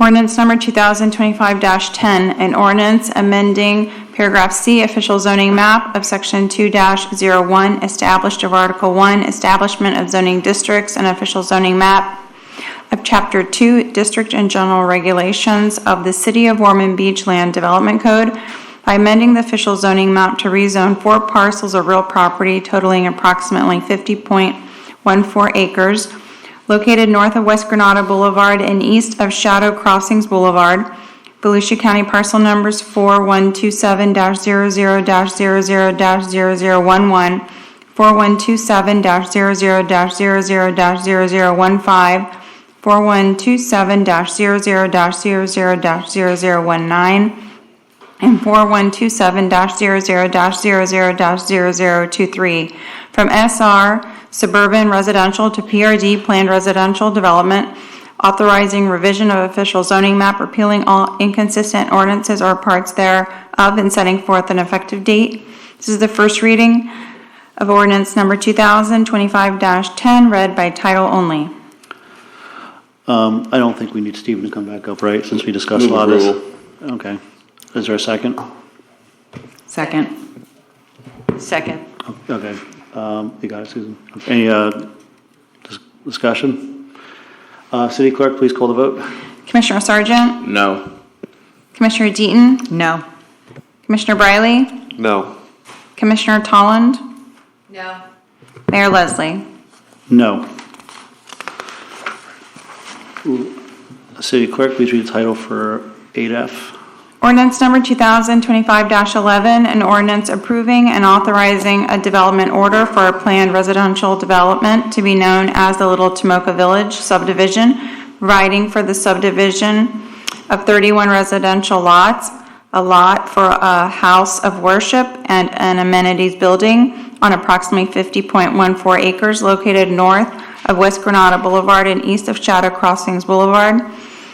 Volusia County parcel numbers 4127-00-00-0011, 4127-00-00-0015, 4127-00-00-0019, and 4127-00-00-0023, establishing conditions and expiration of approval, authorizing the execution of all documents related thereto, and setting forth an effective date.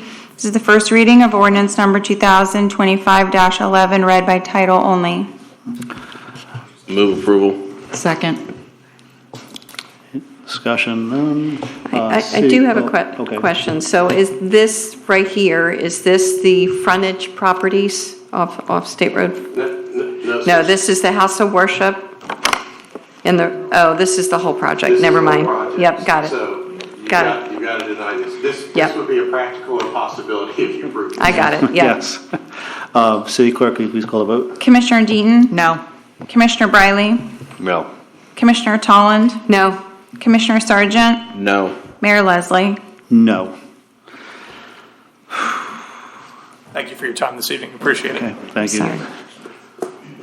Before we move on, does anybody in the dais need to use a break or anything, or are we okay to go on? let's just go. Okay, okay. Okay, moving on to 8G. City Clerk, please read the title.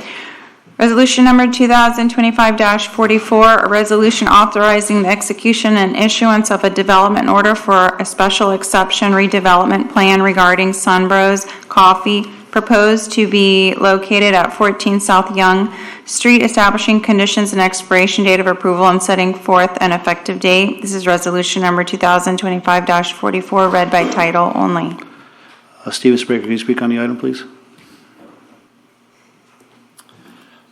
Good evening, Stephen Spraker. This is a special exception redevelopment plan at 14 South Young.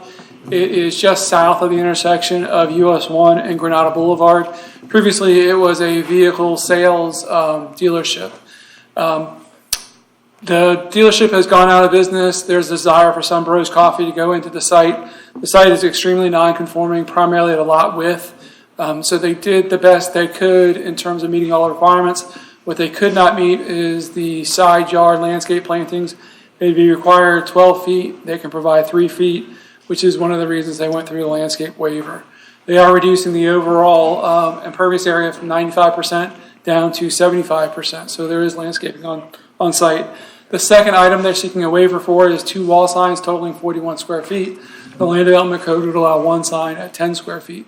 The Planning Board did recommend approval of this item 6-0, and the applicant is here if there are any questions. Does anybody have any questions for Stephen? Okay. For transparency, can you just state exactly what can go there if we were to vote yes or no? All the uses in the B4 zoning district. Okay. So restaurants, office, retail. The challenge with this parcel is a limited lot width. It has a lot of lot depth, but very limited lot width. It's currently non-conforming, right? Correct. Okay. And currently it's a rundown building? It is, yes. Old car lot, yeah. Commissioner Sargent. And it's drive-through only, correct? There's no walk-up? Correct. Okay, thank you. I have a question for you, Stephen. The telephone pole that's in that driveway entrance, is there any plans on maybe moving that, or? So I did speak briefly with the engineer, and at this time there is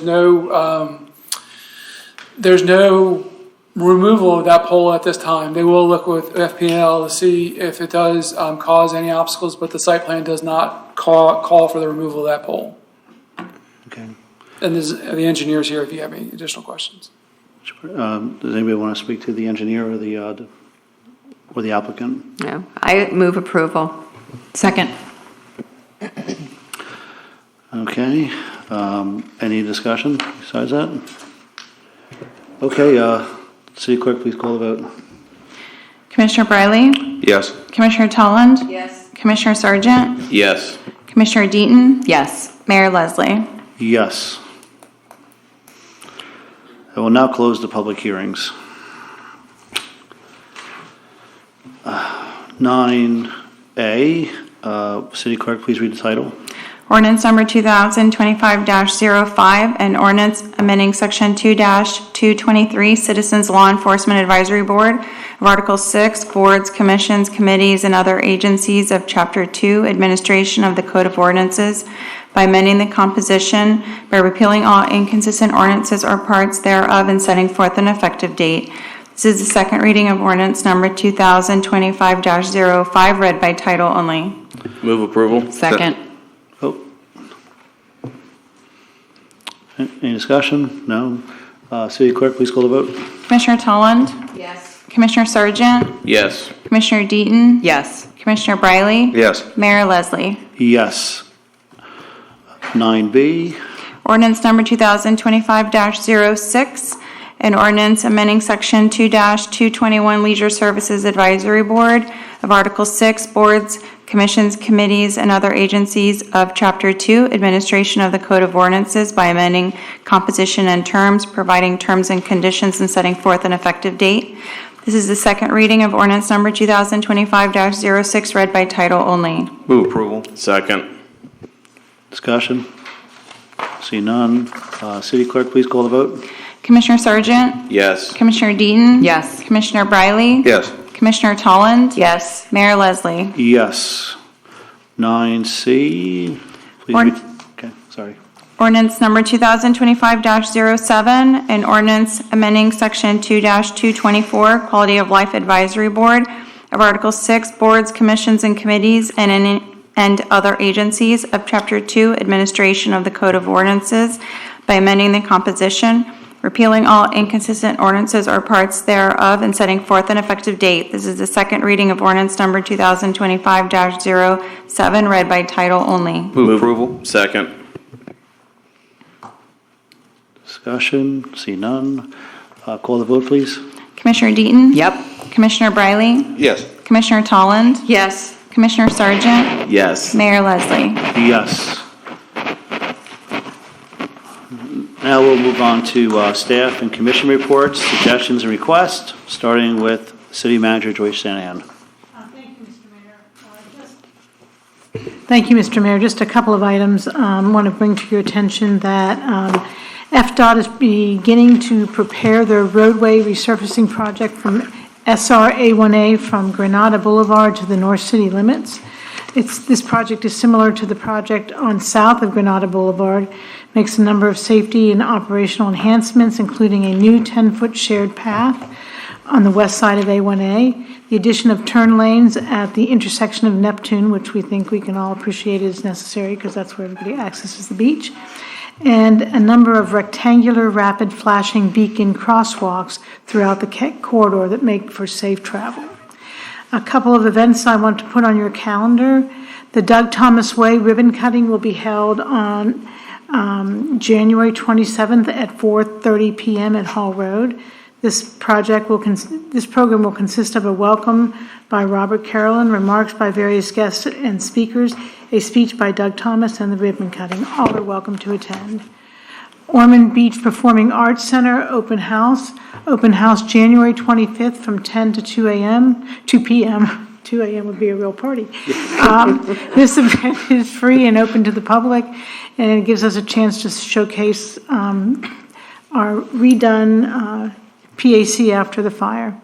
And then last but not least, show and tell shop at the Environmental Discovery Center. Come and enjoy and learn about 20 native plants suitable for front yard planting in any neighborhood. The native plants featured by host Katie Tripp will be offered for sale at the event on Saturday, January 25th. That's all I have for tonight. I had a lot more, but I can keep that. And if you have any questions for me, I'm happy to answer them. Thank you, Joyce. You're welcome. Assistant City Manager Sean Finley. Nothing additional. Have a good night. Thank you, Sean. City Attorney Randy. Good night. Thank you. Good night. This evening we'll start with Commissioner Sargent. Thank you, Mr. Mayor. I will start off, wow, this is a late meeting tonight. I have a lot. I received multiple emails regarding fluoride in our water, as I'm sure probably everyone did up here. So I'll start off with, back in November 22nd, 2024, our State Surgeon General issued guidance for us to remove fluoride from our water. Since that time, Sebring, Florida, Live Oak, Florida, Winter Haven, Florida, Stuart, Florida, Naples, Florida, Tarvis, Florida, Port St. Lucie, Lake Alfred, Palm Bay, Niceville, Melbourne, and Immokalee, Florida, all have decided to remove fluoride.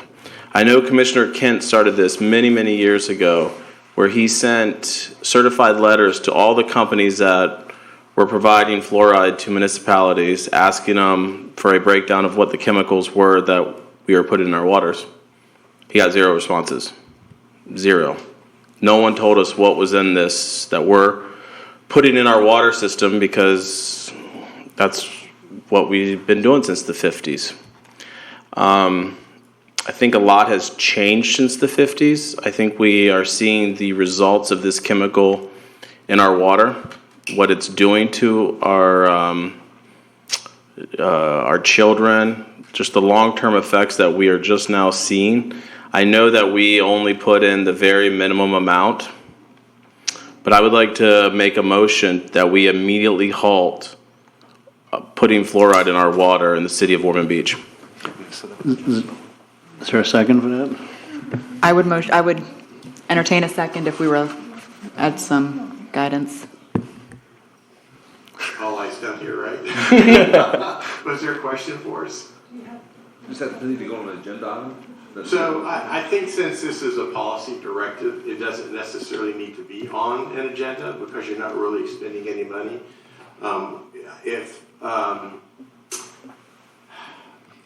You do have a code provision derived from the 50s that requires you to put it in there. So the question then is, if your desire is to no longer add fluoride to the water, as a kind of a policy directive to the staff, is it also your desire that we bring back an amendment to the ordinance to eliminate that as a requirement? Now, benefit to that is that just because it's eliminated doesn't necessarily mean that you can't change your mind at some point in the future and then put it back in, right?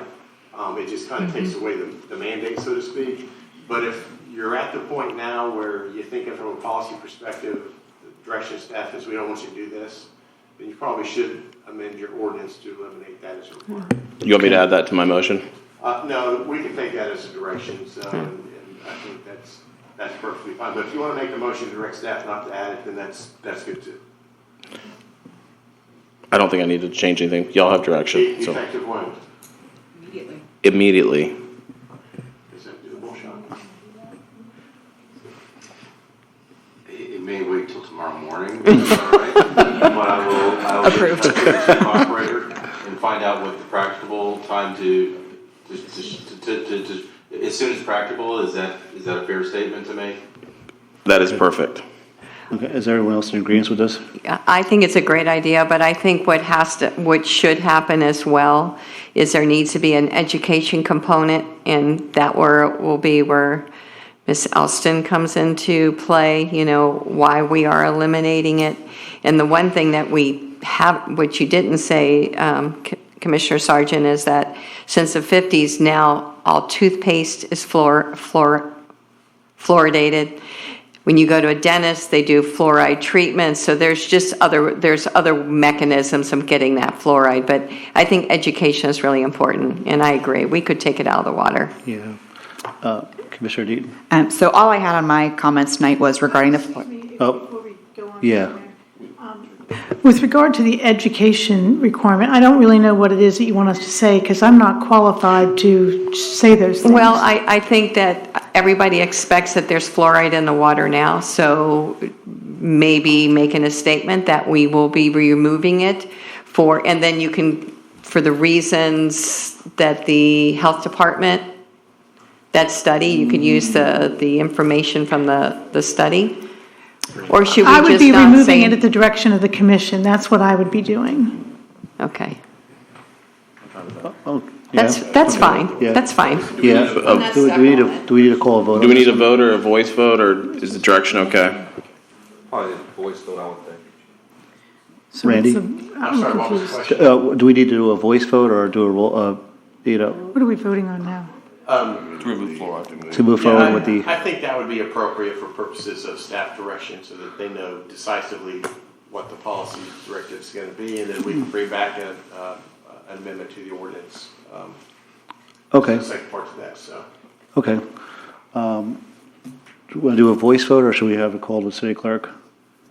No, city clerk will have you call the vote. Okay, Commissioner Briley? Yes. Commissioner Tolland? Yes. Commissioner Sargent? Yes. Commissioner Deaton? Yes. Mayor Leslie? Yes. And you're still on your comments there. Yes. I'm just getting started. But I'd also like to say that the community lost a great resident, Miss Boyle, passed away a couple weeks ago at 99, the mother of Jeff Boyle and Janice Boyle. So I just wanted to put that out there. Our website's going to be updated soon. I think Q2 we'll be able to watch at home, hopefully, and the website will be redesigned that we've been waiting on. So that's looking forward to that. This past week, we attended Arbor Day. We had a couple events at the Environmental Discovery Center and also at Rockefeller Gardens. And I got to tell you, the fire department showed up. I don't know where the police department was, but the fire department sure did. Captain was there, the chief was there, but I didn't see any officers, so I don't know, maybe it was a busy day on the streets and they couldn't attend, but I just wanted to throw that out there. It was nice to see them there. We also attended the Ormond Beach Historic Society's 49th annual meeting. Was a good luncheon, and if y'all don't know this, our mayor has some lineage that is connected to James Ormond. I think it was your great-great-great-great-great-great-grandfather came over on the boat with him.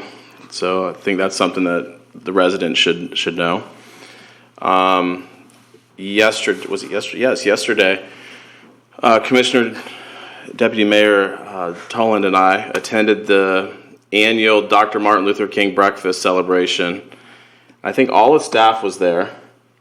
The police department did show up for that. The fire department. And I got to tell you, I have to go to bat for the PD. They're always there. You just don't always see them. I know. I just had to give a shout out to the fire department this week. And I got to tell y'all, if y'all can find the video of this young man, Aiden Bond, who did the Dr. Martin Luther King's I Have a Dream speech. You talk about powerful. This young man, I think he was 6th grade. God, he was amazing. I mean, the whole crowd was kind of talking. When he spoke, it got quiet. I mean, he got the attention of everyone. And if y'all can find that online, I highly encourage you to do so. It was very powerful. I've had some questions about our form of government, and I just would like to go over just a couple things as we're getting into a new season here.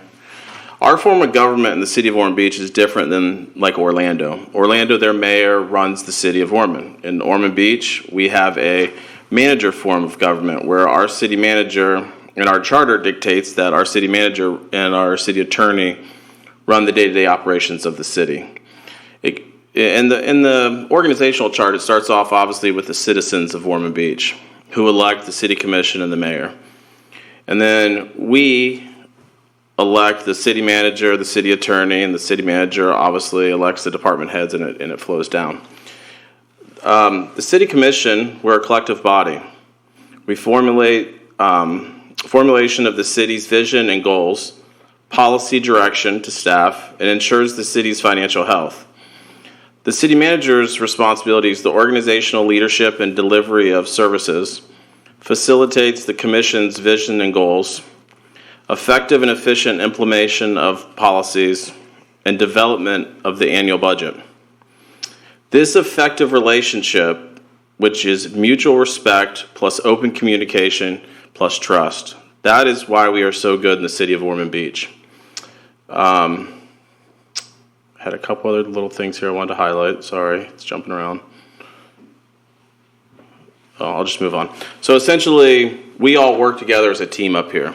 Not one person, not one, it takes 3 people to move anything in the city of Ormond. So I just wanted to put that out there, just so everyone is aware. With that being said, Mr. Mayor, I'm very pleased to see that you're doing coffee with the residents. It's awesome. I think it's a start for our residents to have a place to come and meet you and be able to voice their concerns. But I have a couple questions. Councilman Kent did this, and it was called Coffee with the Commissioner. But he did it at his house. And it was a time where people came over, he brewed coffee, he had donuts, and they talked about whatever. I just have a couple questions with Coffee with the Mayor. It's going to be held in a city building. So I have a couple questions for staff. And like I said, I think this is a great idea. I look forward to it being implemented, and I hope it starts a pattern for mayors to come. But I just want to get it all up front and to make sure we're not missing anything. So I don't know the format. If direction is being given to staff, that would be a policy thing where it would have to be the commission. So I don't know if it's going to be an open forum. And you can answer this in your comments. I'm just throwing things out there. And I guess a question for Randy, city attorney. With this being held in a city facility, and does it need to be properly noticed in the paper, or is it okay the way we're doing it? I don't know the details of the coffee with the mayor. It really would depend on the form and function and purpose of a meeting. I think, generally speaking, I think the manager will tell you, if a member of the commission wants to use the space in City Hall, whatever, they'll make that accommodation. That's fine. Sure. If it's a bigger footprint, so to speak, and it's more of an event, and policy discussions, and that might be something of a bigger discussion for the commission to give direction and that sort of thing. So it's kind of a mixed bag. It probably just is going to depend on the particular circumstances. It could go either way. So. Okay. Well, I'm just happy that it's getting going. I just want to make sure that if we need to put anything in place, that we're just doing it proper, and that it's hopefully something that lasts for, like I said, mayors to follow. Yes. So if I may, in the past, each mayor or commissioner has done something a little bit different. So it's not unusual for us to allow someone to, say, use the lobby of the PAC and invite people in there to answer questions about the PAC and showcase a city facility. That's not an unusual request. And so I granted that request because we have from time to time done that for others. Now, if they were going to use the stage and have 500 people, that's an entirely different thing, because I would have to staff that. I'd have to run the theater. And I don't want to speak for the mayor, but I can share with you our discussion was that he would like to showcase various city facilities, such as the PAC or the environmental discovery, and have coffee with the mayor at those facilities, without much of us doing anything except making sure this facility is ready. That's the extent of staff's involvement. Sure, and I'm fine with it. Like I said, I just want to make sure that if we need to put anything procedurally in place, that we just do it properly and do it up front ahead of time. One last item. I would like to give a shout out to Officer Rick Taylor. He recently worked on 3 traffic fatality cases, and all 3 were sentenced this month, and all were convicted and will be receiving prison time. So a great job to him and his hard work. So, and with that, at 10:35, I'll say good night. Thank you, Commissioner Sargent. Commissioner Dean. Thank you. So the majority of my comments related to the fluoride.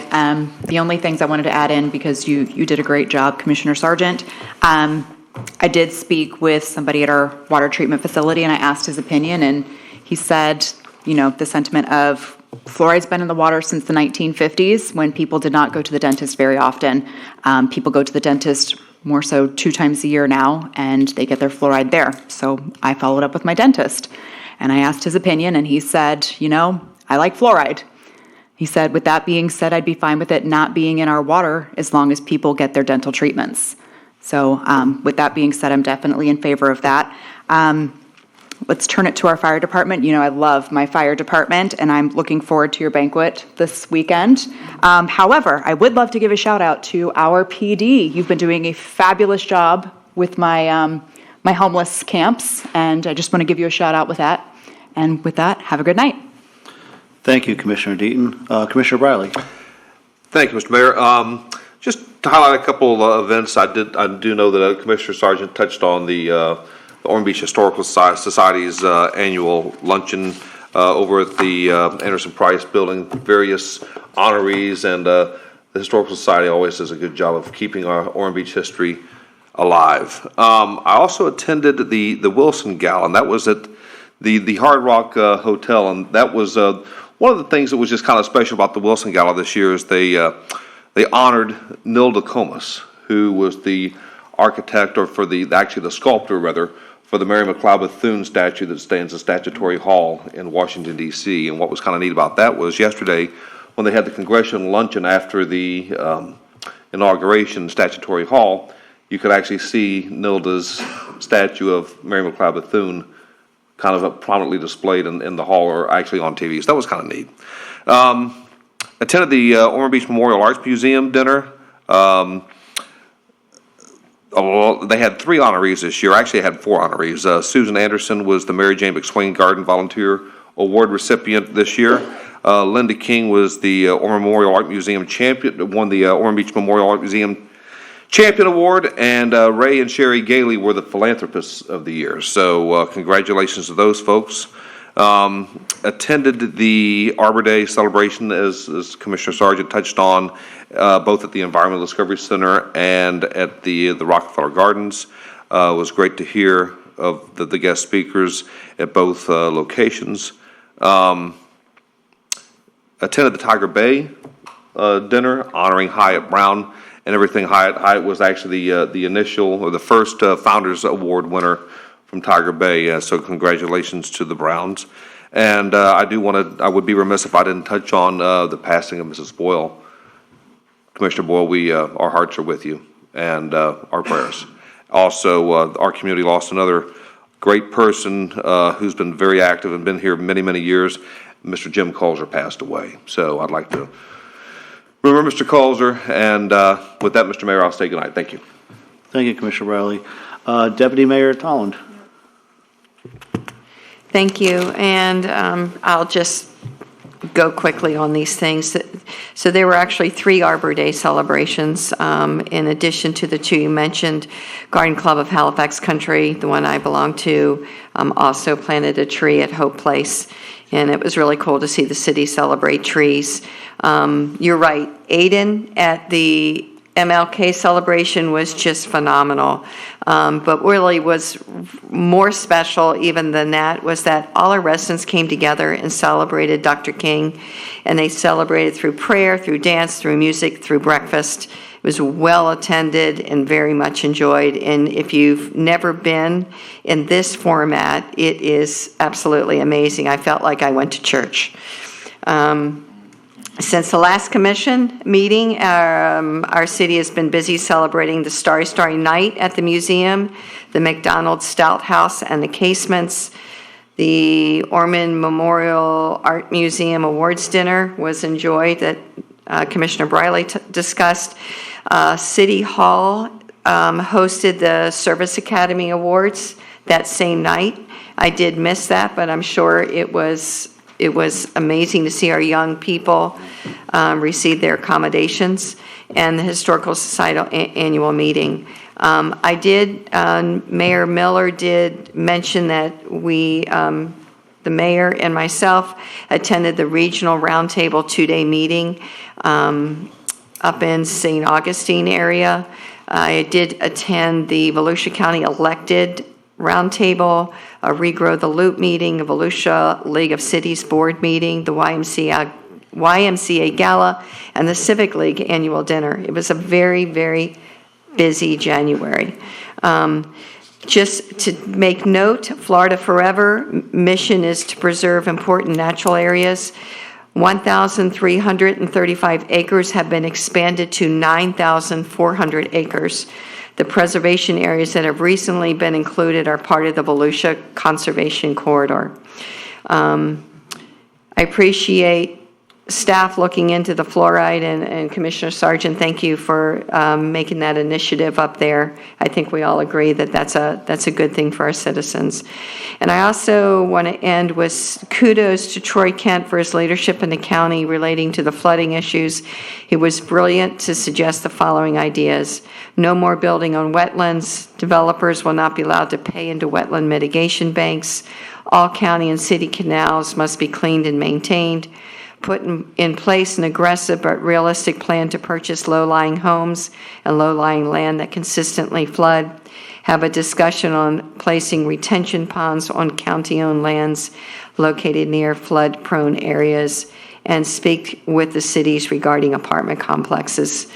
Of course, these are all these are good ideas that all are worthy of discussion, and with that, I'll say good night. That's it. Thank you, Deputy Tolland. So it's been a long night. I won't get into some of the things I was going to talk about just for time reasons, but I did want to thank Deputy Tolland for reading some proclamations in my absence. Greatly appreciated. I saw the photos. Looked like you guys had a great time. There is a meeting I had last week with some staff about the Mayor's Fitness Challenge. We're going to try to make some a little bit changes to make it more fun and exciting. I won it last year. Thank you for that. We're the same age, so we're going to be competing this year, though. One of the things we talked about was getting the elected officials a little more involved. And just to give you an example, I played basketball when I was younger, so we're going to do basketball with the mayor. So if there's anything that you like doing that you did when you were younger, let staff know. But I think it'll be really kind of fun and exciting to get the elected officials involved. So we were really excited about it, and we're going to open it up to people that are not just residents. We're going to open it up to everybody in the community, because one of the things I brought up is that a lot of people want to participate in things that Ormond Beach does, even if they don't live here, because they like feeling like they're part of the community when they're participating in things. So I think that was a good initiative as well. I accept your challenge, and I will win again. All right, here we go. So I'm really excited about that. We're going to probably do it sometime in March. Just because, there's a lot of things going on between now and then. And a lot of people are already kind of like going through some challenges right now with the new year. But you could look for some updates on that. But I'd like everybody in the dais here to participate in some way. I think it'll be a lot of fun. So you want us to give you an idea of what we want to do? Yeah, just something that you might want to do. Like if you like yoga and that's your thing, do yoga with Deputy Mayor. If you like, whatever Commissioner Deaton likes doing, just to get everybody involved, because one of the things that staff said was that they like, the people in the community like when the elected officials get involved and do things. It kind of draws them out a little bit. So we want to draw them out. We want to draw them out, have some fun, and be health conscious at the same Mayor time. Leslie, would you join me for gymnastics with the commissioner? That was what I liked to do when I was a child. Sure. I'm not much of a gymnast, but I'll try. So remind me though, how you win. Is it you lose the most BMI? Yes. Yeah, I think that's the way it's going to be still with the BMI. I can't wait to watch this. But we're excited. It was a great conversation. I don't think anybody else in that meeting was. Oh, actually, Claire was in that meeting. So it was a lot of fun, right? We definitely had a lot of good ideas, and we want to get everybody involved. Daytona Beach has over 150 people, so we want to beat them. We want to get maybe 200 people to participate, and then we're going to try to do some other things for staff. But again, their HSA. Money bonus stuff too at the same time, doing that whole challenge thing. So it'll be kind of a little fun too. I'd like to thank Commissioner Briley for the last meeting. He mentioned a birthday for a Dorothy Engel. And so Susan and I couldn't locate the address, but we were able to get an address. So what we decided to do was I'm going to send her a little certificate here for her birthday, just as a little recognition here. And I'll probably put a little card or a note in there. But if any of you want to sign the card, I could leave it, in my office somewhere, maybe with Justin. If you want to sign the card too, and I'll put the card in there with the certificate, just recognizing her for her birthday. 104. That's a big deal. Let's see here. As far as coffee with the mayor goes, just want to be a little more transparent on that, because I appreciate you bringing that up. Is that I just wanted to be able to have people to go somewhere and talk and have answer some of their concerns. Like, for example, the county is implemented these new parking fees and stuff like that. Now the residents is free. But I'm gonna have a speaker come and talk about what that all means and how you can still register your car. I went to a meeting recently, and the person from the county came and spoke, and a lot of people still didn't know how to do all that stuff. So we're just kind of helping them with some information as far as that goes. There won't be any city business discussed. It'll just be more about just giving information from other agencies that are involved with things that go on here. So that was kind of the whole purpose. And people really like that. They like to just feel like that they're being involved, and we're giving them information. And then, like the city manager said, that the Performing Arts Center, the reason why I chose that is because it's opened again now, and at the end of the coffee, the person who runs the facility is going to offer a tour and kind of promote that a little bit, because we did put a lot of money into that Performing Arts Center, and a lot of other people did too, and it's just a way to kind of help promote that a little bit. I am happy about the fluoride. I think we all probably got flooded with emails on that, and we definitely looked at it. I looked at everyone, and it's a good step in the right direction. I mean, this thing was implemented in the 50s, and we learn a lot of things as we move forward, right? So things we did in the 50s might have made sense then, but moving into the world that we're in now, it just, maybe doesn't make any sense. So I'm really happy that it was brought up. Thank you, Commissioner Sargent, for mentioning it. And I'm really happy that we're going to move forward with this and join the rest of the cities on this list here that also did that. And a lot of them actually that Commissioner Sargent mentioned were from October 24 to this month. I mean, so that's a lot of cities just kind of jumping on here. So we got on it. We're with the rest of these cities, and I'm really pleased to be part of that as well. With that said, though, I'm going to adjourn the meeting. Thank you.